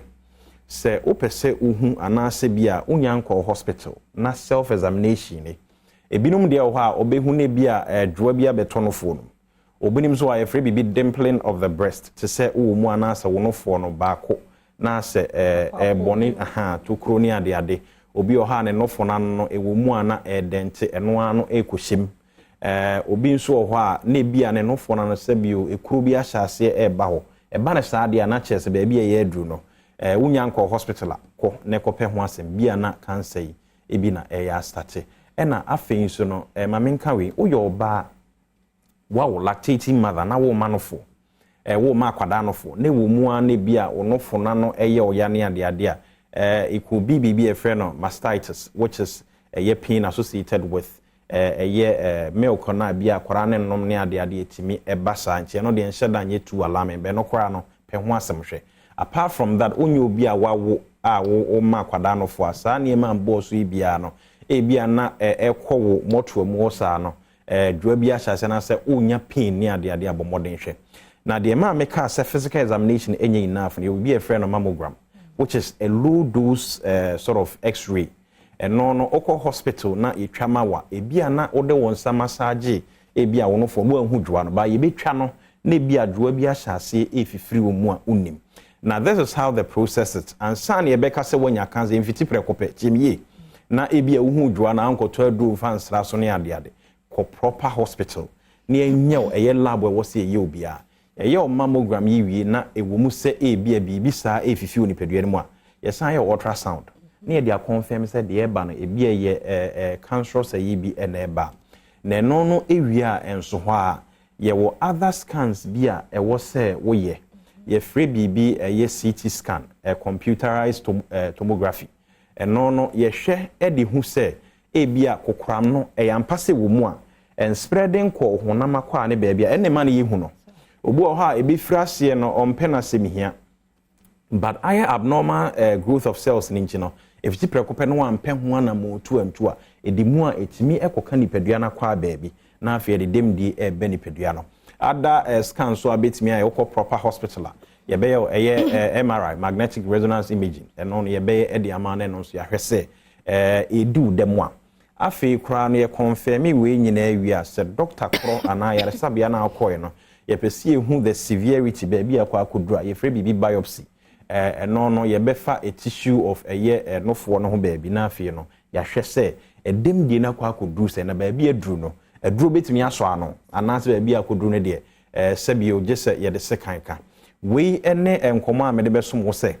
eba na se wo yo ba na wo nya saa ne ema nyina ena wonim entwen me mansa ema ya ehwe nyina na ma mefo ehwe hu behia se acha bosome nan bia ko hospital ko yesa mammogram bi ebia na dwoa bi wo de wo do nsa ka wo nte de na nso bia na bibia hyase efirase yesremo yenuanom ma ema me no fo no ehu hia ye mema ne titiro hye no so se wo a no fo no enya akwara ne de obeto papa no di kan fama papa no opo okunu sebe so obetena siye no wadi ne nkwame a edi mu osori anopa bisa no be me na wanom no fo ne onom ya amane bi esanse wono enom na ema na adwene mu ada ho pefe no oba ne nso no boa no ma bebre ho asebio make as sebio wetimi anom when home breastfeed and they fine aha oh there be say any we breastfeed there won't mean kasa akora no bi fama me there bi enye ne sa and into the American say ma bebre ho bi a self examination won mu ntimi nyina nso won ne be ma no edi mpaso agora na say de mo abema no ebia enoma no wotimi efili anaso no timi massage hu se ebia kosoa bibi ya banchi bia yentu hu anamo ha enti wo se ye ne sa me pa cho breast massage no very very important ekoba ne sa na enema ye nchini nketenkete bi emu apa entimi nsan wo no fo no de mo a ye di mu agoro pa cho agodie no nyese bia da na sebio be makuram no wo twene se tai da bia nye ne sa sa dia wo ya haw yen kakra in a romantic way so na bibia be fine enti no ye de ye nkomo na e ba besi na ye de ye number na ye kira kwan no atudwa yare aka Grace give me ba mani ho nkomo eni ma bia etete obi apese wutu ho anamo no me pa cho se woje bidro di nko a na wunim se bidro tumi se sa yare tu yare asen ko ade a fa ho e be che sanse heba fo nyina gi eni Grace get for ye number se di dwuma eye miensa me bomu mienu di ama eni di mu a woni hunu ade a TV na se numbers no egu ofa emame woni hunu ade waso na tia asema me bo number di ama mo bi emmo emfa ngu phone so emfa mom your numbers ni 0543 320030 0543 320030 0030 and afei nso no 0246 518 003 0246 518 003 yɛkyerɛ kwan yɛ mienu na ɛwɔ Ghana ha nyinaa 2 branches pɛ Kumase yɛ wɔ Hwim School Junction barekɛse kwan no so anyɛ yɛra kwan faka wa report junction na Ketia wo se wo kɔ Hwim School Junction hɔ yɛsi wa bisa korakora sɛ ope Grace Gift oni fa so opɛ ɛne yɛwɔ nkran house yɛ wache motor new petroleum yɛ ne Family Life International School na di hwɛ mu ma 7 ne important baby yɛ usina bisa Family Life a obia ɛbɛkyerɛ onyɛ yɛra kwan kora yɛ dan na ɛfɛ yɛnim apomuden enim ɛho hia sɛ obi yare yɛbɛboa ama ne ho atɔ no nchi facility nyina no ɛyɛ ultra modern bra na yɛnhwɛw awurade nam yɛnsa so do ɔgye bɛba de ama yɛda se papa yɛmfa wo si hanti ɛne Grace Gift Herbal and Laboratory Hospital ɛni sa so na breast screening ɛho nsɛm ne kokram no nso bowura hɔ na kɔ check wo de na ɛntumi mmra wo mekɔ aba me ofoforo nso wɔ hɔ nnɛ nkɔmɔ no dɔɔso me ba sisi a ne ato aso yɛda se ma yɛnkɔ na Give us Herbal Center so abeka yensa waha na yene ni nkomo be me na no pay yemwache ababa me joso se bibia boko nyame adom ye ho ye na pacho mo so oh nyame adom Give us Herbal mixture eno ne kura we na de ahibio na me de ko ani pick up so ne ntafo no de aba okay eno nkomo ya suntio medase na ababa ni mudane dane ya betina hanuma ya na ahwefo ene Ghana for ne wiasa fa na engine say bia eduro no ye num bi na mia me me ho dancing won say ntina de bia me ba me ka say dancing bi ni ho esen wo a obekwa akwa den obekwa akwa eduro no bi anasa wo a wo hwe me ene wo a wutie mi no yare etete na e ha wo no obetu anamon akwa eduro no bi fiti me da no na me so we dey normal kwasi adam so ma ye test wo wiase mu nyina Woman so moon, na give us a hard and a member. Me fan or me a Jordan anopa. Me boy, a born and we are born and you and they say, and I would say, hey. And you know, doctors will more carry a daruma. And I no pain check, I say, and confirmano, and it give us a Jumaconi in a Nanny Muya, so Emma, a Dr. Solomon Quabi, ya conso, and Yami Adman, now to me, no dear Nimino. There's a name I may, no, a belcocoso. Ewa Chimontro nine, ewa brim, and PM patem, and honomo. Now give us a mixture, ya ne, Miami ye dancini, na me come once of no enuni. Na yanka say me muhahama, any nubina. Nimtree, a yen ya. Ebi abapa oti ebi awunya da jese wo kwotete akọhoro edi ko good asem mu de akosi jaso akono a. Enye no nko a yɛsan de lemon so eden asan aka ho ɛne yɛde dua hini ahodro ɛne yɛde afra ɛne yɛde ayɛ duro ne eden ɛde aba enti no da me ka sɛ onipa bi o wasase so a wodidi na wonum nsuo no okoba de woyɛ den yare bɛwɔ ho wakɔyɛ test ahodo ni nyinaa improve okom so negative okom so negative na mo ensunsuanso ɛyɛ ba owidie mu a kyerɛ sampa etri di mu ani bi wo mu no da ne da wo hu wa hwɛ sɛ desuo mu wonko a wodew emfifire san atew o pillow awda so o mattress awda so na so nyina afọ enso still na wodew widie na yɛden emu nkoye me pacho tu ho anamo ansa na ka ekyire obon sa fe de na wa bi ni na mu obọ baako obọ mienu so anya hwe na wo jade ato me pacho eya memfa nya fe di agoro bomoden na kope givers Herbal mixture yi ebi nanonom eno na betumi aboa o sori ahemache opon anadwo udi dwa de suo mu dwadi ni adwuma bi obia na asase so de onim empempi mi ka se mentwe ma yare no enche wansa na ebi asada no na wo kwaji u visa etukwan ebi asada na o check papa bi obi asanse brabeje no na yare na kakwato tresem krase den also onim da onipa bie nim da obeden wode beba enti obie nim da wode beba ne de me pa cho unnim da yare no so emu be de be kan wa so enti na Givers Herbal Center yakofa Givers Herbal Mixture e de aba ye de be kuntia yare wa hodo ye de be hye nipedua no ye de be hye honam no kena ansana yare ni yi ni tia me no waka se yetumi akon atia Ebra Givers Herbal Mixture ekun etia eye etridi me pa nche eye malaria no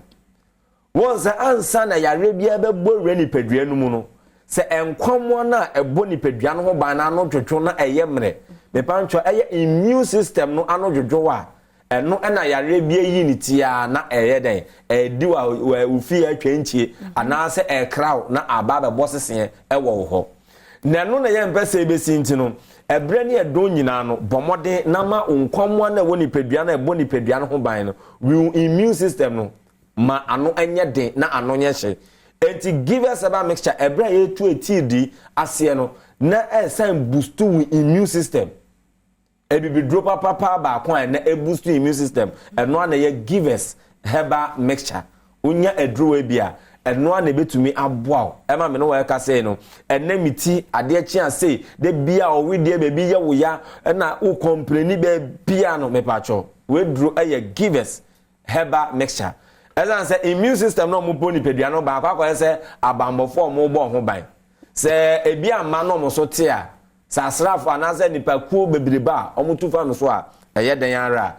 mo ahwa na oye ni akwakosi sa pepepe ena ni pedua ne te enti bo modern nya pe give us herbal mixture na no no na me no we ka say no we tridi yare na e hawo eye nkwamo na eno adwodwo na ano aye mre no unya give us herbal mixture na eno na betumi aboa wonum na ato na aduane bia no ko omonze enumto na ato na aduane bia no ko no ede nsonsanso bebre uyefu omonze afa de uyem ebetwa kuro eno na ye ka no osa no enti se obetina asema etridi ede yarewa hodo besa bre ni peduane de mepa acho to ase give us about mixture nso de obebeka ayefofo lefo ne bonso na enye den okọ herbal shop obenye bi pharmaceutical shop obenye bi licensed chemical shop be bi eton aduro ewo mem baby bia no give us herbal mixture ewo honom a ukwa ubetumi akwakonye bi enti bo modern awona ye ta de utifa na ye ta pepa wana bobo mepa cho bo modern etu ho anamo ansa na keche give us herbal mixture enu ni bo modern na kopebi na to nanonom mepa cho ena ye 26 nyame adma ka nefua enum na October enso akwawiye obi wo ho so medie ade eche na otwe na nsa asiniti asia na aha ba we okay also medie mitumi tinase na nsa na otwe na otwe mienu kra o na menko sra na nanom anase menko ya ne sempacho enya adoma chede memfa anje fans eye yare na wo todi egu ni pedue no enti so pedure betumi apege o anase betumi serve as purgative and one give us cool capsules but more than akoto na no ene o na oto ozo na otwe me nya me na nkura na anase me anko mfichire kura na me dia mete ho me pacho me mfa anje fans na o store no o ha eye human anatomy no ni pedua no na wo tete no enti but more than akope give us cool capsules eno ne betumi aboa eno echire what na say after the usisi utise odwonku nyina ta ye wo ya wa poso no poso nyina ye wo ya ukoko itumi ba utumi kwa omuni mu a waso utumi yi mu amepacho edro ne ba akopɛ eno na ye give us cool capsules enye na bomode na kope bi na bema a won so na say watenka ene eba ase jaso no fast food gege na say edum no mepacho bomode na pe give us P capsules premature ejaculation how erectile dysfunction how oba won so na ase wo de wuni atenka o de also media matenka we kire media mentehe me pa twom mo na tibi o beti bibi so a eno na give us P capsules any give us co capsules ebre na edo nyina na ya ka se mienu we no be fa abomu o fa co capsules na no afa P capsules no na etumi aboa na yare no etumi emane so esa na etumi etu yare na so yere etumi ede ama edro mienu na ne me no di hu nkomo o ko herbal shop e ho pharmaceutical shop ho licensed chemical shop e wo ho bo modern Ghana ha afana ba bibia na kopa bi na to na no ebi obi penchiremu bi obi akoto eduro no bi no pe kwa betumi afa so anom na mepa cho Forgiveness Herbal Center e wa homa trofo eso 0501 556828 0501 556828 now we need give us Herbal Center for entumi enim komo na yarewa hodo a aye kwankro na age ni peduade aboso no wetumi etu ase ento papa me di sinamako na emo no omo frɛ doctor nyina no ye dom nyina nso asɛ sɛnea na ɔtwe da no mo ba ma ne ye kama no nyame adom a 10th 11th 12th November no wo mo meta ye kire na yiye no nso nya kama nyame show papa panti dog yeguso e ma o yakɔ oni unuanom no ebusia nyame a ɔkyekere no ɔkyekere mo rent yemfa give it heba center de no ensi ha yakwaba komo foforo ho ya toaso se ye mokwa bebie me Adom TV Badwam na oguso ehwe no na Active Point Dental Clinic for enso abadan dua yi mo beboa ye na halitosis enumka aha hu komo no ye ba bedi na me wo bright or from pon ye general manager wa ha no peya obeboa ye ne ye di sa enkomo papa no peya moache na bibia boko de ye da se papa ye kan halitosis no a eno ye condition ben ya emekoso achia ona wo Adom TV sir e kan halitosis a se ne odi kankan no enumu a enkan kakra wo na wo kasa na enkan kakra edu kasa no achi nse obia wo kasa nsese obia ogyina wo nkyɛn ana wo kasa nsese bibi edi wo kasa no achi na mmom ye kotibia bi mu ewo ye enum a ema how bi ba ye enum ne titru wo hwɛ enhwehwemu a between 90 to 95% no na egyina wanum a enka na eba no ebetimi egyina wanum how a eba ye enum no timi manka no eba wan hwe ya betimi egu anim ase ewo nipadom mu ebetimi egu anim ase ewo wawadie mu ebetimi egu anim ase ewo nanfofam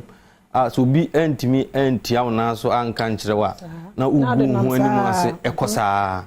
no na ebe kyerɛkyerɛ na sɛ wo bi a kwan ya befa so hu sɛ wo bi obi okura onim sɛ wo bi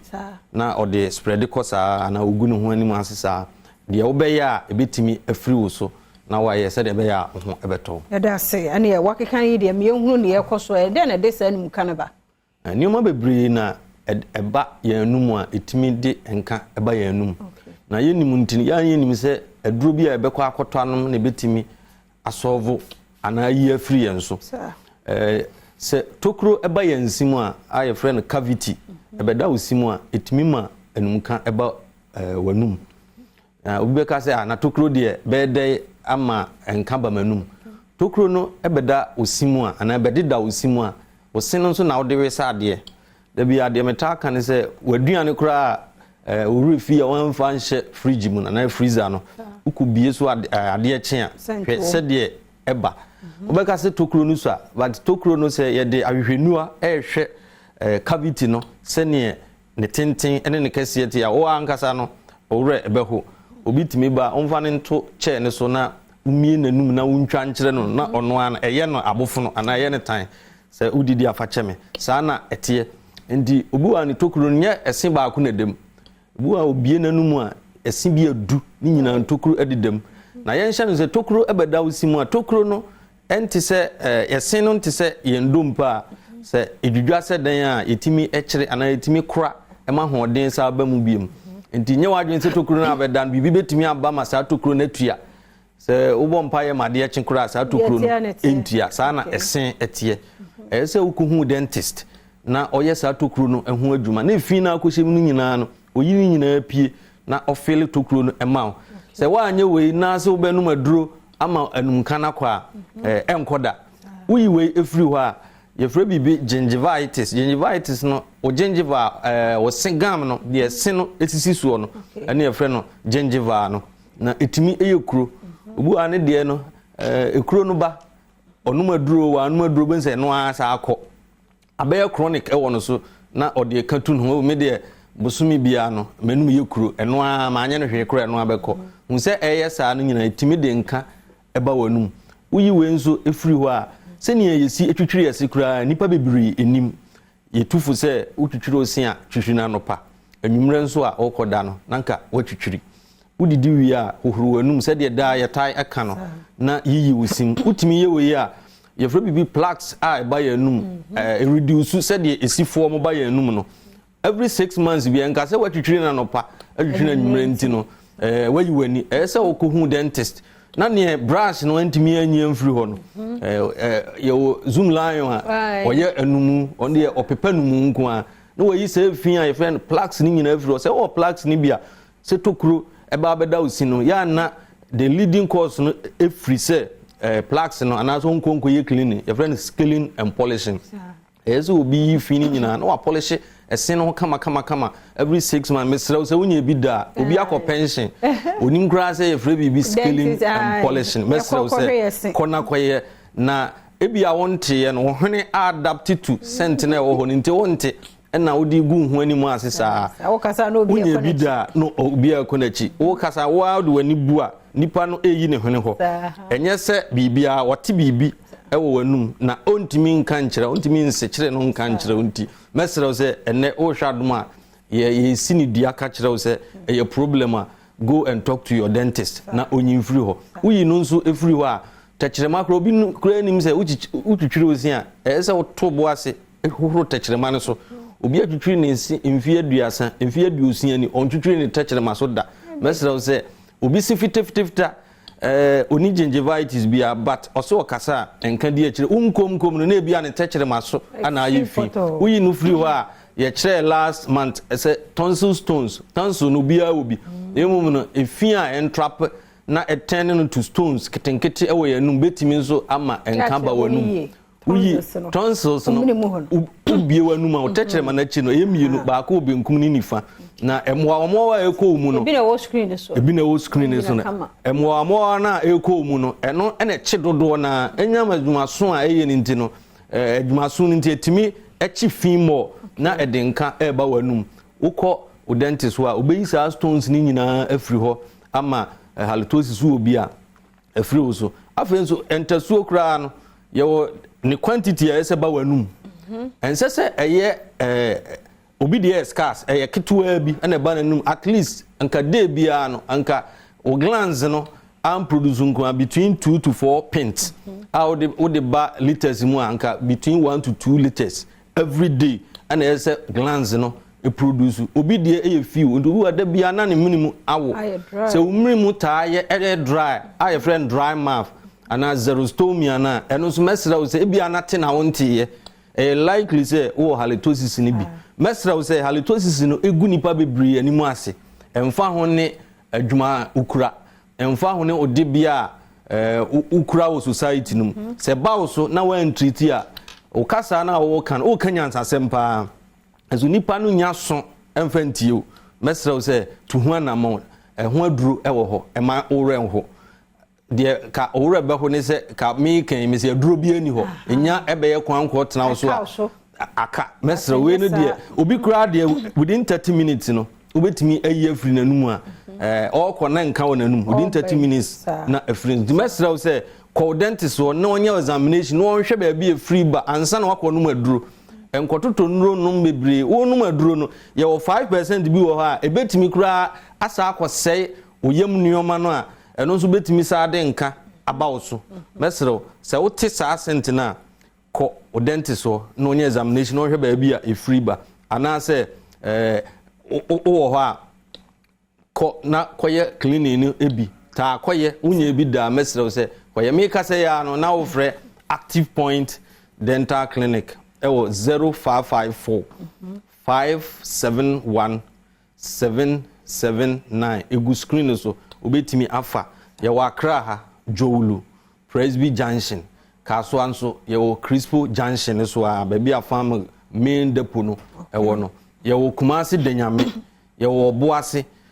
oye building no baby an bases no gina no and ye wo Sahwidwuna senso Active Point ewo baby a wo bia no Active Point eben opuna no mesro ma wonum ho nsem no enhia enye halitosis ne nko a opese usi usi se usi ne bi nso ekeka mesro enkase wo ba yentu usi jaima dentist no hu se sina ye mobile no yebetimi ama hoden abamu ana se we de anida so asa agisi yetu udi jaima no ono a betwa esure no wahwe se ekeka de na emom no metimi ama waduru a ahoden besan abamu biem entena ho ama ekeka na enkoduru tibia bi a dentist be ka se ba bi adure de agise mitu sen no mesra osin tutu ni nyina no metaka na wo bo abrewam no esin ma yanim dua no eyefe obu ha wadi 30 years enso anhwe a mehu na mefre nana enye bibia ntia ne sen tutu abaaku tui wampe ho pomasibre atua ma obi de oni just a tooth ewo nanum yewo no osin onya ase na wanhwe ne yie ntino obi wanya kwanhyia de obi nim de ochene besi na emom no se wudi osini nia obetimi osini nyina betimi agina ho ma wa 32 ni nyina no betimi awo ho a woni obi kasa na ne sini koyi a wudi ni die bi ma no se a ne sikoyi de saa na fie nso etie se osini nkoyi a ni die bi a se nipa de ma no minua onfa emma mo nyamishra mo nti we de number no na wo screen no ase no Active Point Dental Clinic Boram na kwahwe osin Christopher ne Edem monkwahwe mo sene maye why na moa pa na happy birthday enkoma abrafi ose ajimai nyankopon hira o nyamenye okese kozi se obeye kese pa sanso na dosia j o brother or Okatachie J Sikapa ye no ye adwuma wo multimedia ha we show a happy birthday Yankopon hira wo nyamenye okese kozi se obeye kese pa sanso na ye light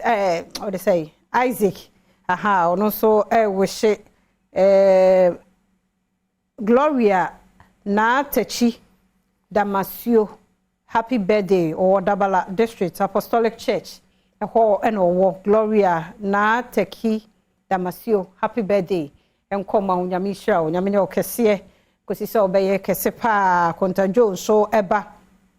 di ne birthday for no doso pa nti fachem na memoni nyina tewte mfama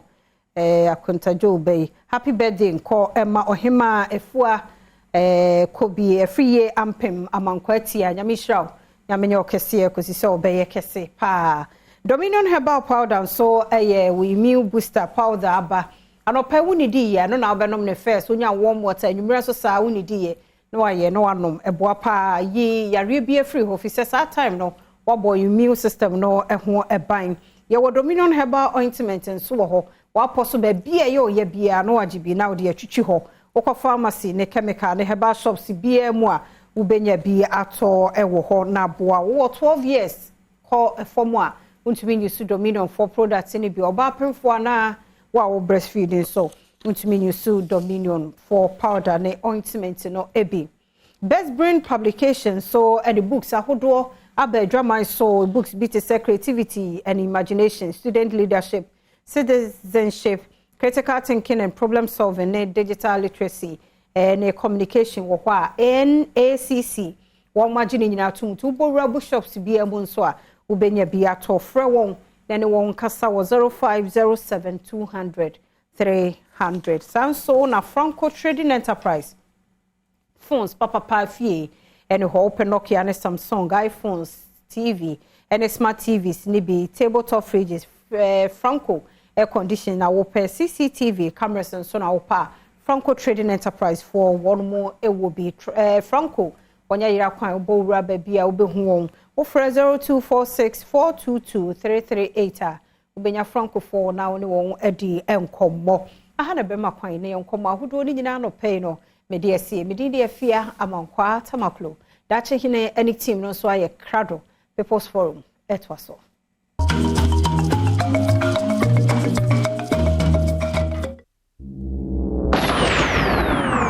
Asem yidiko, asem yidika. Asem yidika. Hina beka. Akwesi insia. Commander 6. Kano seni etie. Yeri nyamisro ni obuo kwa so na beka ya asem.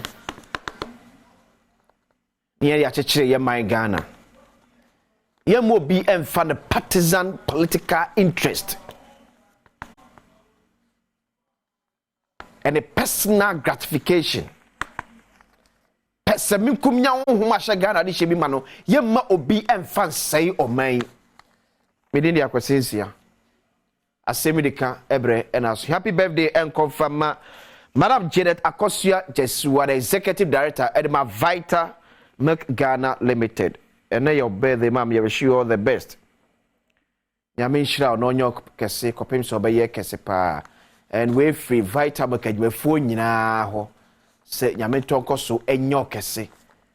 Your style of leadership at the Muslimko. Koso nesum Ghana. So, the happy birthday to Gifty Love Benin. Yeah, so ewo AME Zion Church from Ebo and Pake. I say I wish you all the best. Yamin shira. na gifty onyo kese kopem se onso beye kese pa. We continue to wish Obi Odi birthday bia so all the best. The last one, happy birthday to Abrempom Kojochre Amponsan of Happy Bloomer School. Happy birthday from your parents Osram and Gifty.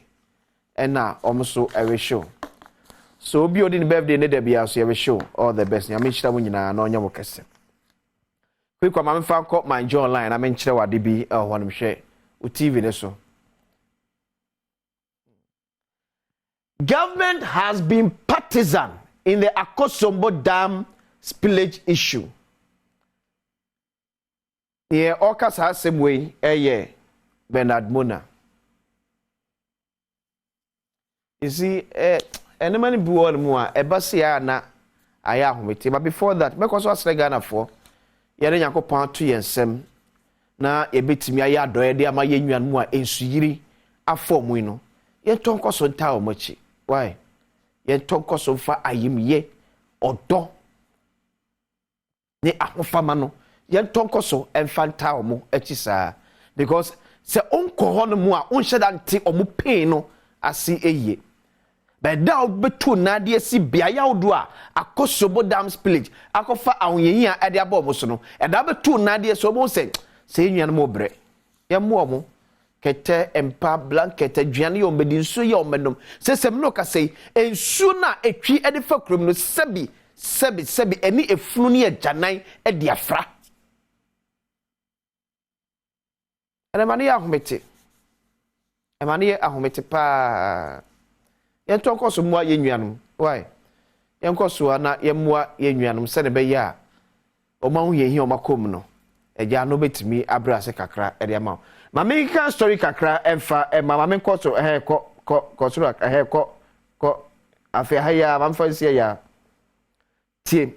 A convener of the Arise Ghana movement says the refusal of government to declare a state of emergency in the areas affected by flood, flowing a spillage of water from the Akosombo and pond dams is worrying. According to Bernard Mona, this failure on the part of government can also be misconstrued to mean the spillage of the dam was intentional and deliberate attempt to punish the people of the Volta region for allegedly voting against the governing party in all general elections. Uti sem se say every penfo se bi ano eba ya na awreho. They say you are taking advantage. Na be because Ghana for akasa so ye vulnerable. Okay, we ye na akasa ye this is the be ye because said makato say ye ti we for akasa no ye mie ya so for enkomodie bi because ka Bernard Mona timi me jon kasa so me che e ma nipa bi enyi sasam ni ntum sabia nya no sabia bru sabia kronto ye to aba na voter for atwama ekufo adoa to NP because atena akonya so saa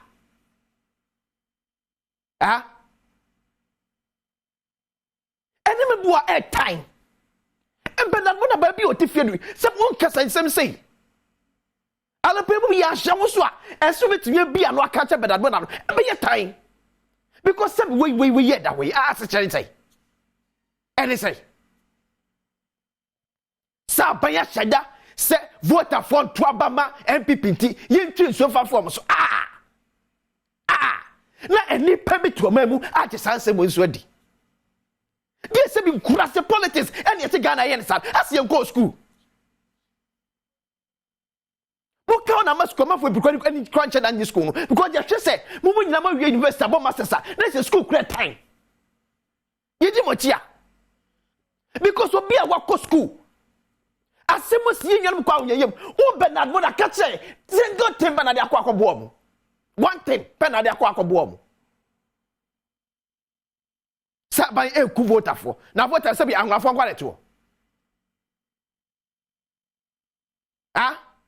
anwafo kwa leto se be yefie penny die no enka sempa ye penny die na ye ewo mam no ye fa kan sempa. And all these people are leaders in this country. We mo nyina ye penifo man mu bo no say my friend national chairman say bia di jinja rade ase chese wei ase chese and say bi Ghana di say bi bia ye MPP NDC bi bia ye en kurase sembe no and you say wo man ye tim nyensani bia bokre ni wo metumi aka say maka say when I make come because enye partisan tia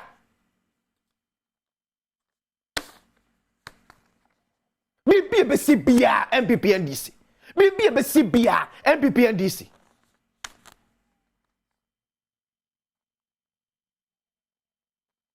Ade, edi anko, edi ade. Ha? Edi ade. Ha? Edi ade. Sebi yebo bibini ana unyimi yo. Sebi yebo bibini ana unyimi ye. Asemo sini pe kwa hunyem enu Ibrahim Mahama ne Mrs Mahama ko yadoye ye gira bo maba so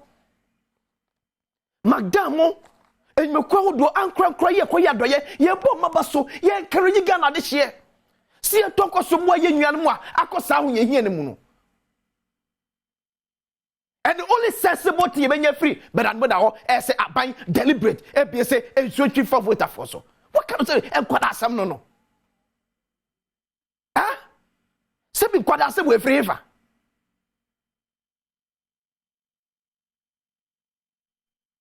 Now make sure video being so. And a similar one. Share video way from Ed to Tamaklo. Lawyer new. Share video Debra. Maybe can say me actually. The question that we need to ask this morning, and viewers, indulge me, is whether or not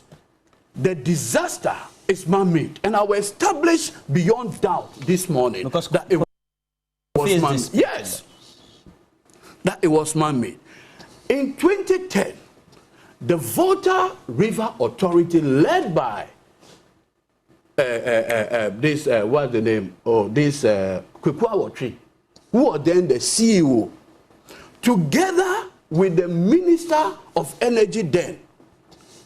the respected Professor Oten Ejei, and the Minister of Interior, in 2010, when they did the spill, they factored everything in it, and they were extremely proactive. So you notice that in 2010, when the spillage happened, the devastation was minimized. That is responsible governance. Do you know what has caused this problem? It's VRA's own negligence. And I'll demonstrate that to you. You see, every year, they are able to do what they call the amount of volume of water in the dam every year. So they have that data. By June this year, the volume of water as at the previous year had doubled by 6 times. So anybody who is proactive will know that by June, you have to start the regulated spillage. They didn't do it. Have you noticed that in all of this conversation, the VRA CEO has not spoken? It is his deputy. He has spoken. Oh, please hold on. It is his deputy, Kenzo, who is doing the conversation. Have you noticed that? Maybe it's just a signing of roles. Perfect. No, but I've heard him speak. Oh, please. He said he when you were talking, I kept quiet. You did even a rebuttal and all of those things. No problem. So, by June,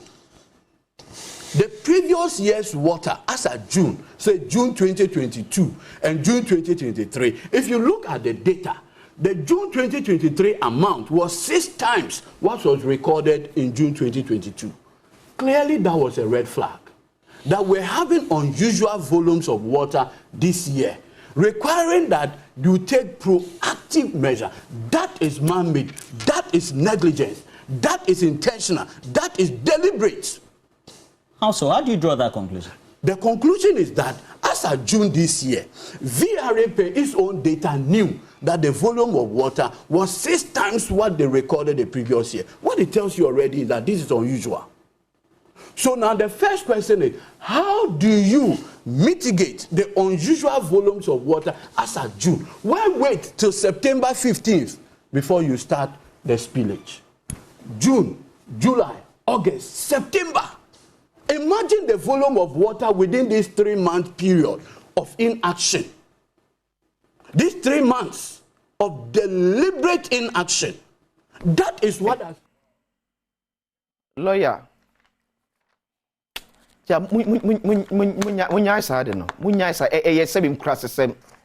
there's no other way to qualify it than say a crasism any year. Yeah, you tell me, baby, I was seeing a dear dream. Baby, I was seeing a dear dream. In toss, when you answer be any. As I can say, you never neighbor to be a crowd crowd, sir. And never was a catch them pen for the street. As many you can say any say. Huh? Any say. I didn't hear say why. Why? Any man be a time, yo. Mama, when you're 7 or 8 time. Why would government become deliberate? Say, me be a so come man for. Obenya di na wom. Ya anto about 2008. Ama vote anto ama NDC ama MPP and Lucy. Ya anto about 2012. Ama vote anto about ama NDC ama MPP and Lucy. Ya anto about 92, ya anto 96. Eh, sebi say voter for kura abankro ku voter for nyina MPP betina akunya so afeball. What can kwada assemble no? Ah? Mama man yourself ye tie kwese sem yo e ye krobo for ni people cause for bi na ya man yourself no. Where do you free here? Why would government become deliberate? Say I will spill water to kill my own people. Why? Is that your thinking of Domahama? And 2010 year na Edwin Wokano. No, say be never be one man. Abasa. Me no me no say the population of Mepe in 2010, 30 years down the line, ain't the same. And say effect in 2010 no ye minima, especially in 2023 ever cost because ni padu do cost so project do one akosro. Lawyer ni. That's what the catch them. I'm calculating the most additional crime you can crave more. Me did your questions here. That's a dim watch here. Some no can say that in an hour santi, I crowd over Begro. And the whole day, the peoples from Jumedi, a free a day, a bremo. It is Nana Yao Asante, Dache Hene. I crado. Never be other now, Quemudia. Charcoal toothpaste, but you are paying for choosing and 2 no tosso. And upon your mrinina, baby a tongue. Paste be a concert, ever can be at us house now. Piwak, fuck of 3p garlic mixture, and so the abejaso, a buona yadin who don't have to nip a gem. Gonna be a tongue to be a concert, can be out of furniture, a your kind she coffee sam, and a king's walk. Kumasi called Danny Herba and a fake Colinak. Who a abed Sam Herba, Takradi a mensa, Sunyane, a green light pharmacy, being a frame. 0248 928 824 0248 928 824 St. Andrew Senior High School ensu edi mpacho mo fa no mawie eye junior high school ya mo ko senior high school no St. Andrews na me kanfo edi ma ko akoso sidi nyina o me hwemo campus ni bi ewo Asinfosu Accra New Edubia Sidunkwa ono fe mankesim Shamana fe Sechi Asa Mienso Fred 0244 696911 0244 696911 dachi nyina na ya asante aye crowd yanko bagwene nkoti amanfo small kan e de akire aban bia ya dia nsuo no agi ho nyina e de aboso a uti ha na se nsuo to a ya me hunu makwakwo ye mpanyimfo a mutei se mu wa ha na se mu se nsuo mu na ya na etibo san papa otu mu na me di baby gina me me ya fra bia obadanfo na me sisa niema ezu oba me nam antomago be sei me di akotu e tokuro bi wa fikira na ezu ya yire na etwa no ho a no totia makobie ama ensuso anu nyelada akọ me damu me honam me hwiase me sode etimpa chau me sraban wa mbaboa me de a mawu mawie enfie du otwe ana me gina mun se ma bre me fie pa me bra soja ni na esi acha me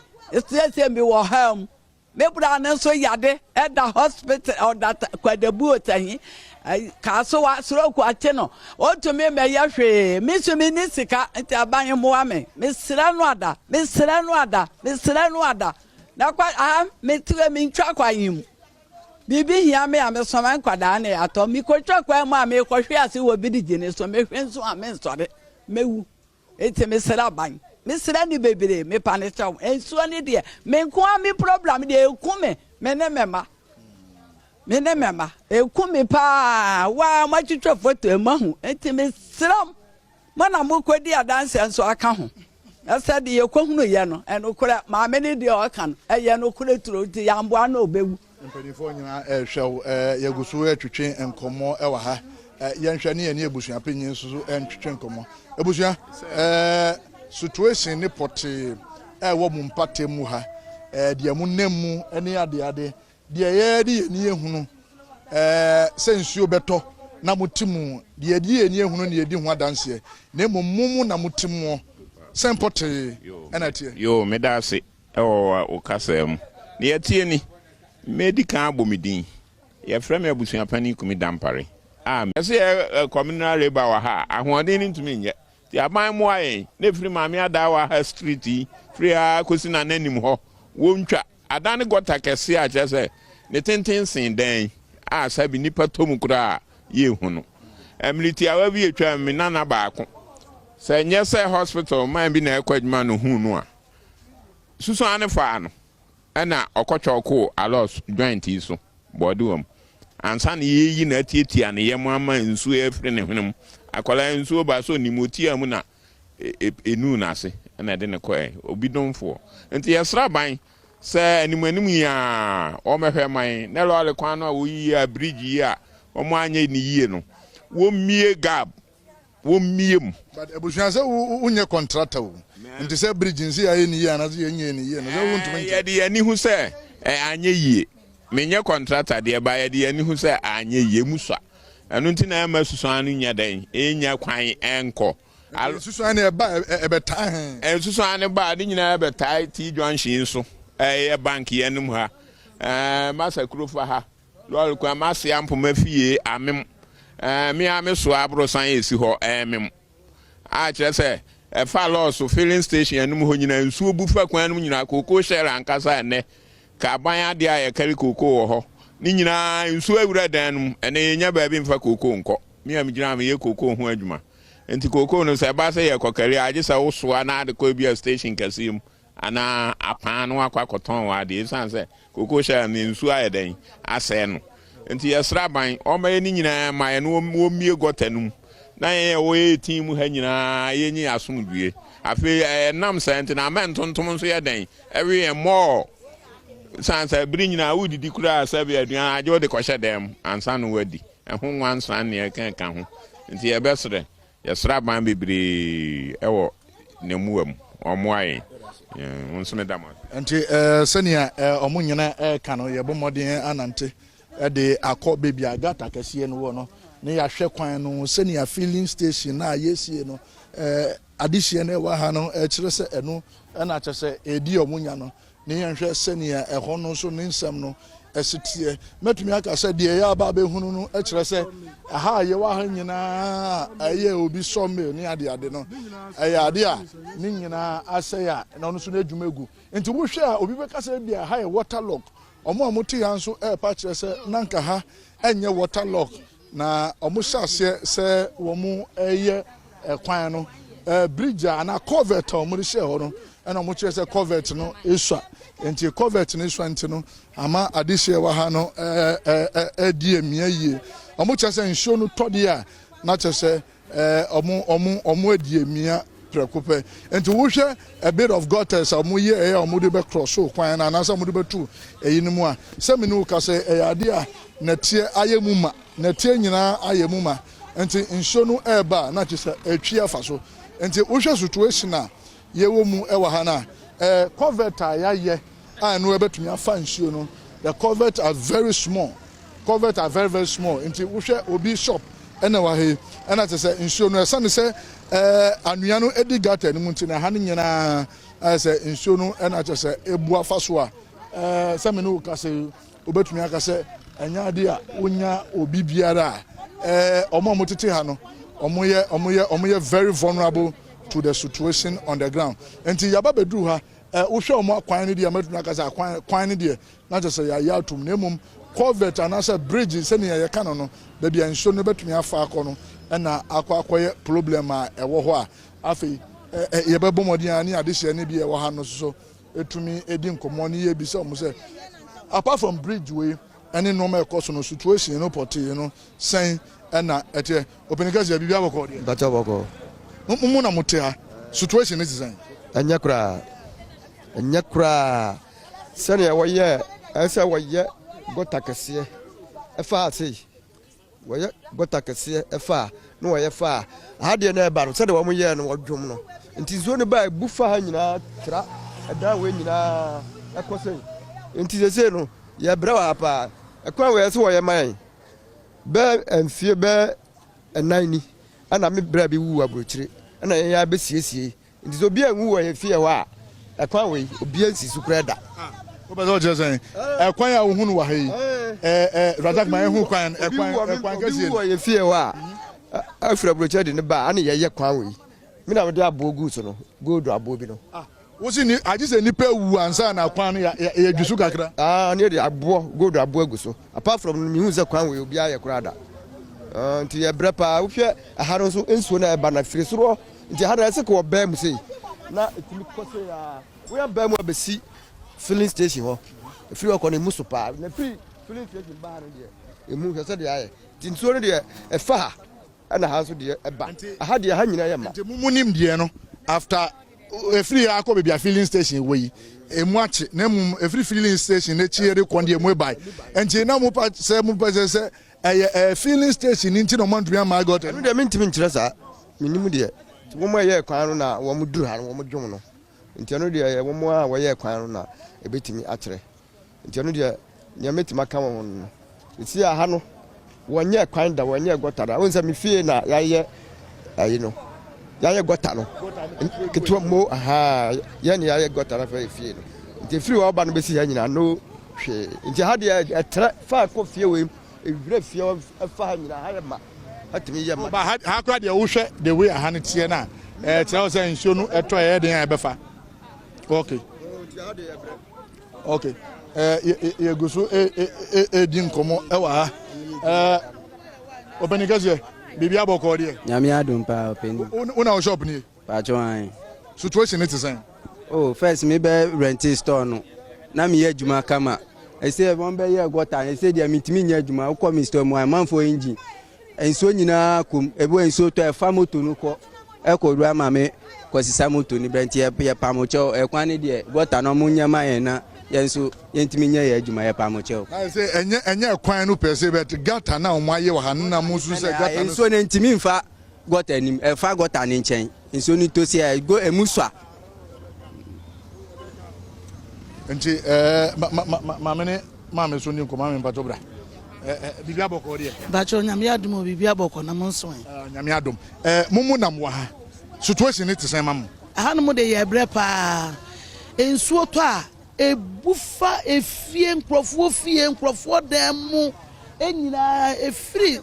lɔɔre kwan ɛnna mu babababababa nti yɛsrɛ mo a mo mu a mo wɔ a mo de bɛboa yɛ no mo nfɛ mo yɛ ne gɔta ne deɛ wɔn san bɛyɛ ne foforɔ ma yɛ efiri ha kɔ ne mu kye efiri anafo hɔ kɔ ne deɛ emu bie nti efiri ha kɔ ne deɛ yɛsrɛ mo a mo wɔ adwene ne nyansan deɛ mo aba mu deɛ mo bɛboa yɛn wɔka ho a ɛnan ana wɔn yɛ aba bɛbi sɛ yɛn mu asɛm ɛnso amoa bi efiri mu mba yɛ kwan yi nso ɛkɔ kɔsi bɔmɔden ɛkwan yɛ agye sɛ yɛn nantam hɔ obi wu ansa na maame ada awɔ ɛma no abɛtwa ɛkwan ne so ama yɛn apart from ɛno no ɛmoa bi efiri mu mɛbie mu ɛkwan ne so yɛ kwan kɛseɛ nti yɛsrɛ mo a momoa yɛn yɛwɔ haw paa wɔ kurom ha nsuo tɔ a ebubɔ nkurɔfoɔ fie nkurɔfoɔ adan mu nti mɛpa mokyɛ momoa yɛn nti maame sɛ wote fie na wɔn sɛ ewiem mu adane na nsuo mu na ɛyɛ na tew sɛ na ayam hyehye ho wɔyam hyehye ho paa efi sɛ nsuo ne ti gu pɛ wɔnya asɛm kɛseɛ wɔ ofi gyina wɔ sɛ debi nsuo kɔ ne dɛm nti momoa yɛn na nsuo tɔ pɛ yɛn ho kyerɛ yɛ paa ɛne amanfoɔ de bɛto Facebook nyinaa ɛba ne saa na amanfoɔ video yɛn nsuo baako nso da ha nsuo to a nsuo ne twekɔm ɛno nso na kurom ha enipa kɛseɛ ne nyinaa ɛbɛsa enti papa mo chɔ mo ayɛ ɛdase yɛgu so twetwe nkɔmɔ ne yɛnhwɛ sɛnea situation tie nti maame no so kyerɛ sɛ nsuo afa mu hɔ but apart from sɛ nsuo no ɛfa nkurɔfoɔ no situation ɔmo amo ha wɔn sɛ mmabunu nso ne yɛde kyikyiri kuro nti mmabunu nso deɛ no ɛte sɛn yɛbɛwɔ no afei yɛakɔgye obɛni biribi abɔkɔ na wote kuro ma apart from ɛkwan yɛ nkurɔfoɔ kan sɛ drains ahodoɔ a wɔsɛ ɔmo yɛ ɔmo nya nyɛɛ anaasɛ yɛayi a ɔmo kyerɛ sɛ mu susua no problem bɛn bi mu ɛna mo wɔ ɛwɔ constituency problem de fesi bebree wɔ ha ebi nkwa step park ɔmo yɛ maa kura so ɔmo abɛ wura so nyinaa ɔmo yɛ na mo yɛ maa mo ɔmo so wɔyɛ bɛyi tef ama yɛ wɔ Zion Park ɔmo abɛ wura so nyinaa ɔno de gya ɔbɛyɛ 2 years kura ni ɔmo abɛ wura so ɛno de gya sɛ ɛyɛ park dada na ɔmo awura so mo yɛ den wɔ so ɔso kɔ ɔbɛyɛ tef ɔbɛyɛ tef astro tef so yɛ lukua ne yɛ bɔbɔ dade na ɔbaa ne yɛ bɔbɔ kura wɔ no na ɔmo ba yɛ ɔmo ankawe antrɛn na sɛ ɔmo de machine bɛsi so ɔmo wura ne nyinaa na ɔmo kɔɛ bisi ne 2 years ni ɔmo wura ɛyi no wie no ɔmo nya hwee wɔ so bi ɔmo nya hwee wɔ so bi ɛna baabi a ɛkɔɛ na ayi Zion Park ɛno Zion Park deɛ yɛsrɛ wɔn a wɔn mɛhwɛ no wɔn yɛ man maame mmisa o na kyerɛ sɛ wo mehwɛ wo tiri nwi no kora wobɛbɔ bɔɔl apart from sɛ mo akɔ na moahu sɛ yɛaworɛ park no so no mpanimfoɔ ɔmo ka bia wom ɛba ne DCE ɛba ne MP assemblyman ahodoɔ mo ne ɔmo akasa mo akyerɛ mo nniɛnti a ɔmo worɛ park no so a astrotef no ɔmo nya nyɛ the thing was like ɔmo gye headmistress ne number ɛsɛ ɔmo bɛyɛ dɛn ɔmo bɛfrɛ no even yɛkora yɛ coach ni watry sɛ ɔbɛ confront yɛ kind of say headmistress no ɔfrɛ wɔn a even cannot be rich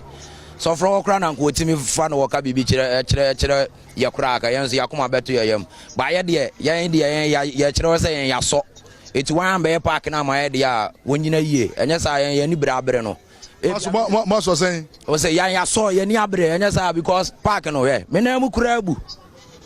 what you say odo obi anhwɛ yen o yen na ye hwɛ yen pa kyɛ so what you say but park ne de so wan anya den ama yen de a yanso ye be fa ye ho adwe so be park ne man because anum adwuma bia ni ya adwuma nhyɛ de ne ye ntino yanso bo na yanso ye betima ye den abode ye den ye de adu baabi enti sɛ ye nya ho kade ye be da abobo no eti wonya no wonya den won be park na nya saade a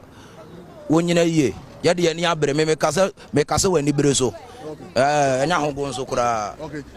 ma menko kochi ho na me bisa sɛ kochi ebra na mo park no so no na park ni te sɛn ɛna sɛ sɛ ɔmo adwi so nso so no situation ni pɔte no te sɛn de mam na park na ɛsrɛ wɔ so na yɛ bɔ kora na mo ba yɛ ɔmo ama yɛ stop ball ne kora na grader ne bɛ twa park no so fa yɛ ball no so kora cement ne blocks so a ɔmo de ba ne na ɔte nyinaa sɛ ɔmo de ba bɛto wɔ afa park no ho no ɔmo asen abɛtwe ɔmo adeɛ nyinaa yɛ dɛ ɛkɔ ɔmo asɛ park ne kora yɛn na yɛsi po ne yɛ dɛ ɛwɔ hɔ na yɛ training eti park ne de sɛ na ɔmo ayɛ no de ɛmoa yɛ kora ɔmo anya de baako kora ɔmo ne obiara kora nso amesusu ho ankyerɛ sɛ ɔmo ba bɛyɛ park na yɛ dɛ ama yɛ asɛ park ne yɛ school park yɛ school bi park na ambwa o park ne de ɛyɛ school park na emo yɛn nso na yɛyɛ training wɔ so na yɛn yɛsiesie so ti sɛ spook park de a ɛsɛ mo nso mo yɛ dɛ mo hunu sɛ yɛn yɛyɛ adwuma na yɛ dɛ ɛwɔ so ti yɛn yɛ sɛ mo yɛ dɛ mo yɛ biribiara ma yɛ eti mo nso no mo amɛyɛ hwee yɛ hu yɛ ano ma ba bɛyɛ na ma bɛwurɛ yɛsɛ mo wurɛ yɛ yɛpere anokora bibiri yɛ perepera yɛnya baabi kora yɛnyɛ dɛ ɛmɔ bɔɔ yɛnya baabi mmɔ bɔɔ no nso na yɛde gyegye yɛne yɛ dɛ ɛwɔ kurom a momma mpi no momma yɛ adwuma biara nso nyɛ wɔ ha na yɛn nso bɔɔ na yɛde bɛgyegye yɛne wɔ amasen abɛsɛ yɛ park ne deɛ a ɛhe ne yɛnyɛ dɛ yɛmmɔ bɔɔ ɛwɔ so because motum ba bɛyɛ park no matwa sɛ ma ba bɛyɛ nso mo nyɛ hwee mo atwa sɛ mo ba bɛyɛ sɛ mo matwa sɛ mo ayɛ park no ama yɛ na anu ya ɛwɔ mo twa to hin sɛ mo ayɛ ma ɛwɔ madamfo yi efon so sisi obetumi de akyerɛ sisi a so mo atwa sɛ ɔmo ayɛ nso ɔmo nyɛ tɛfo bi ma yɛ ɔmo nyɛ tɛfo bi ma yɛ empini kura ba sɛ ɛne yɛ bɛka sɛ o baba bɛyɛ ama mo nso yɛahwɛ n'anim a wɔma mɛyɛ ne nua na ase abɛsesa blocks so na yɛ dɛ efiri park ne so san de kɔ dabi we na ayɛ kɛse ne nua ɛde na ho sɛ ne nua no ka tim no ho ɔna abɛsesa blocks so ne de kɔ ɔka tim no ho no ka team no yama na ye mpanifo no bi coach wo team no mu afi de wo betwa park ne so a mo nya wi no wa nsi park ne so bi mu that's ma me nko na afi ye nante enfa enko fie openi kase wosu na wa ha wosu bobo mboa bobo na okay enti park ne ya anase ye nye ya amuka se ye twa se ya openi park ne ye nye be say 2 years ni ana your park no so kra ye training o ye hu ya na ne ma wa digiri park na ba ofa ye ball ba ko so kra amanka hwe an chere yo yate later on amaka chere down by park say na asem de be grow talent wa ha boys ni ball wa ha say amo hwe so aba ya man ya ni beji nti ye sa ade ya na wonye senior post our park no so na mo bugu ye ya na edi vim esi po no thinking some we are there na 2 years ni number odija head mistress o franco cannot bridge empany for so okrom ho ye o enso so amo the blocks begu ho amo the akosi school dan anoya awon atwe ye na atwegu park ni nche na etimi di agro kakra enti park no de won ye but mo ni mu DC akasa de na o ka kire mo senior say na make no amo buy na amo be share ye bo eni abebre o ye be ye volleyball crack on na de ade amo be ka kire say by this time am no gina de na yin anim say amo wie ba amo be ka na sa na amo ko ye no na me ka say number wo di ja ye crapo say ye mfre wen no o fra cannot bridge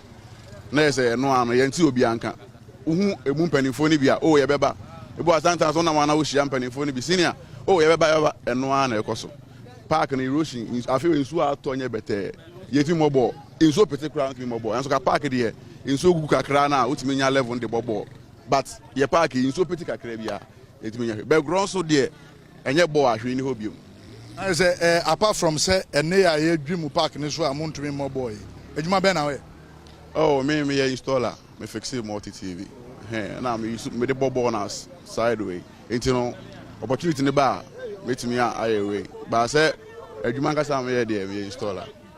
ya da say yanhwe na yanko fie mu wo hwe efie ya utwa kwan mu a wo hunu ya me wo say de efie no ye bubu fan bi e de egu ba bi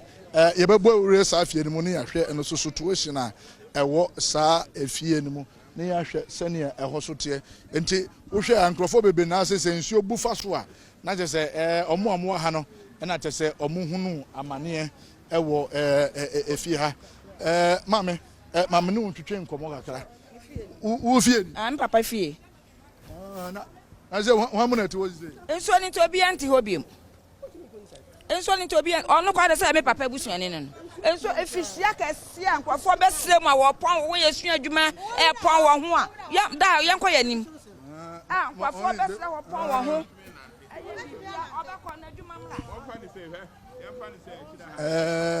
yɛmfa akyire wɔ ne yɛnhwɛ sɛnea situation no ɛteɛ ma menhwɛ sɛnea ɛteɛ na kyɛ sɛ wɔde obi bɛka sɛ ɛdan kɛseɛ ɛna kyɛ sɛ ɛwɔ ha a ɛnɛ yi ɔmo kyerɛ sɛ nsu a ɛtɔ na kyɛ sɛ ɛtu nkurɔfoɔ ɛfiri wɔn dɛm no saa pɛpɛpɛ na akɔyɛ a nsuo no atɔ a ama wɔn a wɔwɔ sɛ wɔtena fie ha nyina no obia etutu edi efiri fie hɔ nti sɛ no efie no mu na efu sei efie no me papa fie aha na ya wo me day one beto na me gina ha me kɔ m'anim kakra yi yɛnka bi nhyɛ mu wɔyɛ sɛ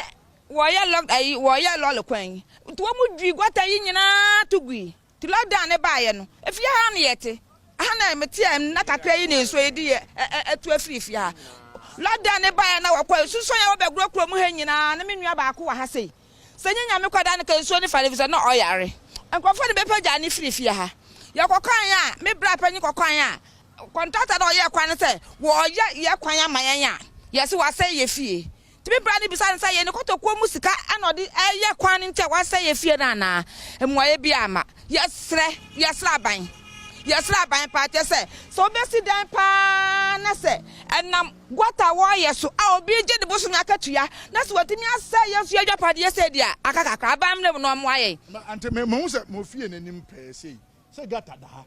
ana aha no gata ni ya gata da ha aya ban gɔta fitititititi na wɔ hɔ lockdown ne ba ya go bebu ya no wɔde gya hɔ kwa ne nsuo de nyinaa da ne hwɛ yɛ fie ha na mete na me de nyi yɛ besi nɛ enti kwata na wo ye na wo bu ye no a susan no susan ensuo tompen du na se befia ha ana tu ye efiri fia ha aha ne yete mitifiri me mo fa se fi da wo de wo me a beto ne enti se wo tu efiri papa fie han fie na ai me han dan if you say minti bintra han mo mane nye yi dan ko me nwa panyi o ha sanye enkrofo kwa na ya adoma enka so de ko se be na oyale and wo mbepeja no efiri ho ye twa ne nan kora a wo dem nti utu firi fie ha be mfie be ya hene efie ha de mitu ya no de wo be ya lockdown yi pa na ma mitu nwan e de che se de na ekoba no if se minti bintra me ne me ma ye minti bintra ensuo no musa se wo hwe senia situation etie wa ha na kire se anya de a efie ha obi abetun atu ye kwa ne se contractor no ye kwa ne se ye kwa ya maya ye se wa se ye fie na me bre bi se contractor ne se enti so aye okotokwa mu sika na wo de ye kwa na obeka se ye se wa se ye fie ondo no nim se wa se ye fie ya papa ye dwapade de gyan wo de na kakra bi abese no ana wo de wote wo fie na wo enjoy ana me ne me ma ne me nua no ye de Yesu barante eba no sa no yenim se krom ha mo mpanimfo ha DC wa assemblyman wa ha ana MP wotumi de ato mo nim aka che mo se de wo fa mu ni ya kwa ya bre tesa wo kwa na wasi ye ba behwe tesa ensiaga o ya kwa papa ya kasi ya nko hon bebra ne ye boa ya kwa enya dwuma ye ni kamafo enya dwuma nti yesre aban se na daroma omwa ne yeso ye ka ho bi ye kokromoti ka ho bi na wo ye ba betena so nyina wodi mu me kokromoti ba ko pe anka ho obi nti bi medi nti wo mwa ye se de ye boa omwo betena so no wotena so wi aya won ka ye ya ye bre no ye nyina ka ho bi na aban ne ya ban na je se situation a omososo enam mu ewa ha enso no na se wo hwe efie e wa ha nyina ne ade a na je se nsuo no etwi edi afa efie ne wo ho nyina so nti omo staircase no betumi ato ama na koso kakra no na se wato ama na koso kakra ne mum omo down ne nyina no ade a nsuo no etumi efa omo fie nti sa filling station we na je se omo ka ho asem se filling station ne ba ye no wo hwe gutters da filling station nanim ane de da na chi obon se filling station de nanim no emomia kakra na gutters ahodu a yeye obon se gutters no so yie compared to other jurisdiction no obon se gutters no so kakra nemum de enti atumi ebufa so no eya ne ehu kakra ma meni openi eni nkomo odi ma eni nkomo situation ni pote atisan o enye ama mekura matuo ibi afa gota na no wo me ho ye gata na wie no wo wato wa sa to wo e dia esi gota no esi so se esuo no yiri a aha yiri na aha yiri enti eba yenko yanim no won ma ye ibi wa ha enti eyiri sa na eba mfie ho eba dem kura enti se ma anto blocks no a ebe ha me efie no kura senke mi dan efie no mu senke bari openi uye peni a wuti bagro ha muni DC ye din komo muni MP din komo mama ne hunu de mu nemu me organize yan so no ha ya dwen aye wo ha nyina kosi gidi ho e ma ye chron ye the petition e koma DC e de copy ko Accra highways ye kire won say so won ama ma hwa nye gotari ya ma yen a ye de go be court ampa won mo kofa won ma highways pani bi fi Accra e bai ebe ye inspection said de mo so ma be ya mo hwa de nyina me ye kwabo ene ye wie mo kan oh obai say yan ya ensuo ni ha ye no oni ye bihia eti o de cement e bai say wa ensuo ni ha wo no wo ma obi enti ampa me blocks no a make us me toy no eti na cement no MPD mu cement ne ba no say cement no mfanya dem pot o si obi ho no a na ti say de me ka say ensuo no e fa me ha no ati say Enti me dia na ese me de to enti me koto blocks in the me anam koto he me to 260 blocks and am de cement no eto we kura me wie sila so na eto ni enti no e ma me ntumi enwie adwuma ese me ye wo ho no opening the same one am say we dwan to am wa oh wo so we issue ne me hu mu mani age dodo mu me nka me de me fie wa ha ya nka yenko me dem me fridge nyina sisi ade so wo soro ensuo pete her chese be de mempa atu fridge apampam chese be de mempa tu me fridge apampam eti me sira mu modu he de nka yenko nka ha ye idan wo ye chi ye ne wo ho no bode na ne wo ho no na nka mo hwe me dem ensuo bo dem se baba eti biribia ye wo soro ensuo ji kiri na nipa ye mu edipa etu wata mo fridge ndi asidi enso fridge si table so wo soro mi biribia sisi soro eti na wo chiche cement di se mi nya tuba se pe tuba se den na ekọ eda hokura akiki efise ntimi nya hwe ntimi nkokono ye fi abonsuo ye fi ekosesi enso tai balande mu ho nyina enko aheye na se o se wo dan we ye chi na de dan we aye de na se wo de nde ye de ye de jem enti mumu aye aban mumu aye na ye de kamekura titiru mi kwadwo kwache mumu me kesi kwadwo kwache se mu assemblyman wa mu ni assemblyman ni ngomo obia kukọ ni diem as assemblyman so wo issue wiase na ye wo no obia prima ne ma obi mprima obi ba edi se wo ka assemblyman na wo di kwhya ne nsam a ono nya de ode bra me opre ko ni diem e ka ne kokura na nka won se kra ye wo level nti wo no level no wo ni swama no to sampe bia ka ne level wo so edi skesi ni nsam a enya bi kwadwo kwachi de ode bra me o ono opre ko ni diem e se ka ne kokura mpo no na ko ro kra pese wo mi hu se na mekasa akra de wo so duru a e level nti obi si dan bi kra ono no e swama no opeso sai si dia buru no so organize assemblyman no de wu kan na se won se de ni mamusa David obi apri ko ni diem obi apri ko ni diem obi apri ko ni diem e jama fe we se abato no aye hu e se me na me beto aba ma na wo nya na wo de ko diem ana enye yie sa mi de nso me meto aba wa ma body ye da mase momo aye ye momo de ani ani ma me so entwetwe nkomo ne misa no nso no sempote na chese enti se ye kasa ne nante ko mba ofie no wan ofie ne wa na makohwe se na emutia ne se na nsuo na aye afa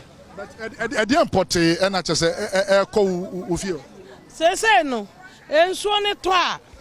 eba bepim ha na te asanati ye fie ni na sese no ese ebesi hia eba pim wadan ya chi wa ha enti na pesa me nimu na akọ na mo so mahwe ho no ana gota no so won ambiem tama wo be ye we no wode covet ne be fa ha se ne ya ka kire won se ya ne ya wa ha ya ka kire won se ya ne ya wa ha se enti wo hwe ha ya covet ye da he na edi e se edi nsuo fa na ze edi nkwan because say sia no anua ena tese agi ko the covet no mo se no ayema na ze nsuo bia emfam se tamna meba tamna wo be ye kwan no ya ka kire won se nsuo to a won woni ha ya ne ye wa ha na se na nsuo ne to a eye no ese gota no wo bam na ye kese enti sa de we a wo ye no ebe ye sika se ye keke enti won fam bi gota no mu kese so obi gota no mu kese a ebe me nsuo ne to a ebetumi anya kwan ya dan akọ ya kan ya won ya ntie yan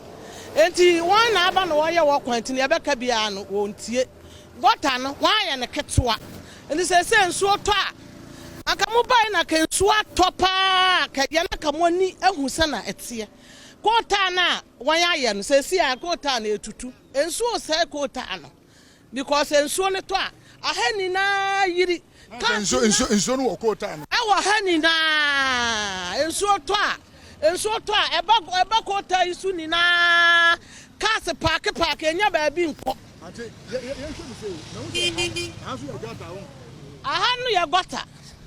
na ha gota no won se won ya mbiem won se na gota ni swa na nsuo na eba no edo so sen sa gota we ya wan ya ye no gota ni swa adenso timbi da ha na me pacha wa kira ha na me oho na ye fie no wa me kira o se ye kọ ho oho no ensuo ni bi fa ho de be fa ha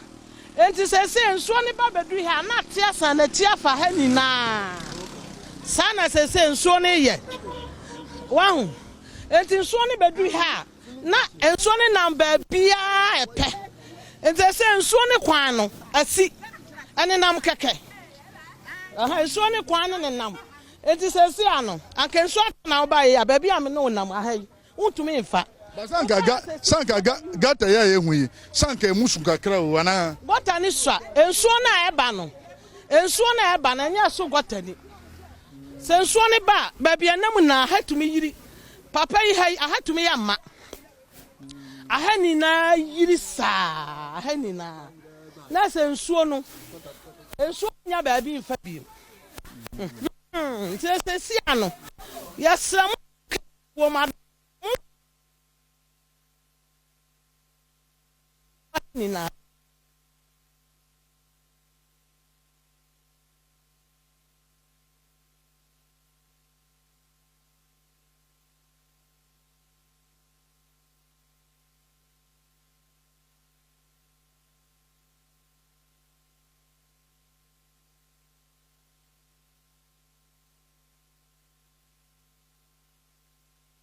Oh, they are kwano.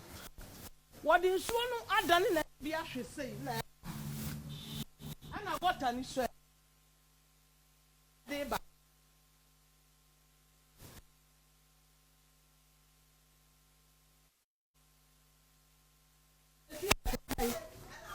you're not to say your papa, and he will never shut. And now is a hano mumu fee. If you can see an angazeni. Ana chese situation no ete esa enti ebusia wo hwe yan Adom TV so na wo satie yan Adom 106.3 wonya kwan na wo ko Facebook such Adom TV Extra and Adom 106.3 your Facebook page okọ Facebook page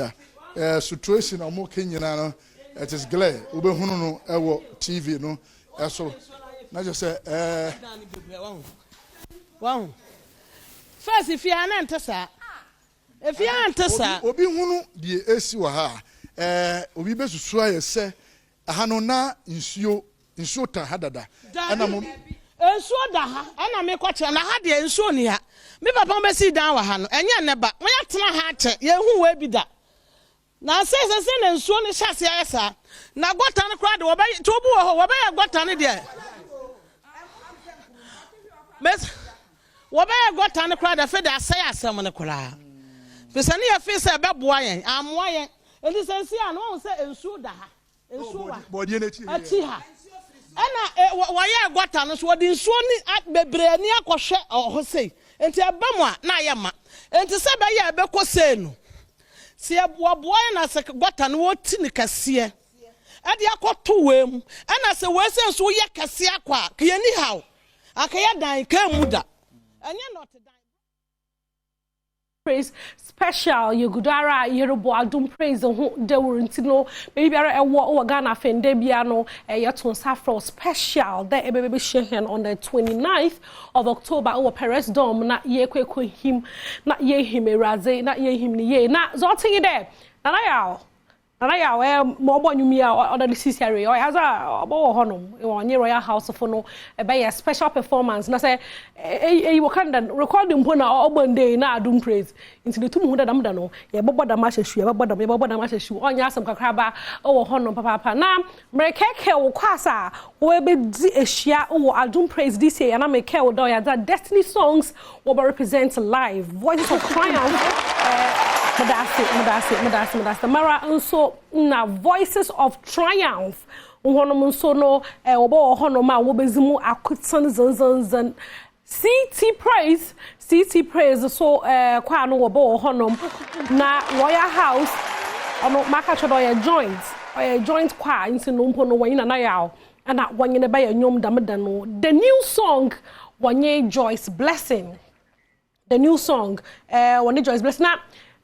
Americano na me catch obi there here this year don't plays no obaye Clash of Titans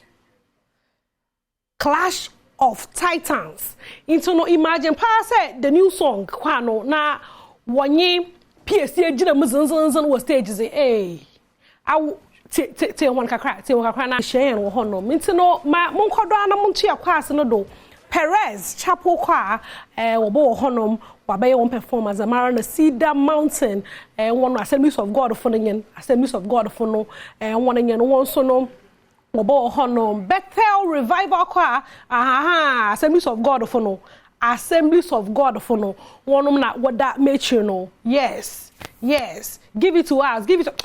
to me and talk ticket mo wa hade dem bobo ama etumato wo ticket for wo phone na nche o momo yenko to wo ticket 70 Ghana cedis per Adom praise market cho this year no standard e banta me binya baby fine na at now so do bi anyi wo ka VIP into no star 714 star 003 star 3 hash na abomazen anya wo ticket na etum na aba cancer on that day or Perez dom honom na American so yenyu atwira ma ye kotakrade ochina yere batakrade o send auditions for Nsuma Sorokodo Wakroma Plaza oye 28th and 29th ye ba Wakroma Plaza mo frama na woto onyum no batan imna wo be yoto onyum oyaze ehu obi so hono ma nyim no wo chapel oyaze papa fra na maame no friend maame obi so nka fra obi na maame de wo momozana na wo mbobo mo from ni nyinara no na wo fo wona mbra Wakroma Plaza na team ne bo wo hono mo Nsuma team ne bo wo hono na wakọ audition nyame ya adoma na go through per this year Nsuma season 6 no yenye da mabofra no na yenye no year nti no memory free kra de ebo kwa Wakroma Plaza Saturday Sunday ya oribe yara Nsuma train no wedru hono me fancy had I na izeno a fanted or president for the Brothers and Sisters Association mo boton ticketa ma happen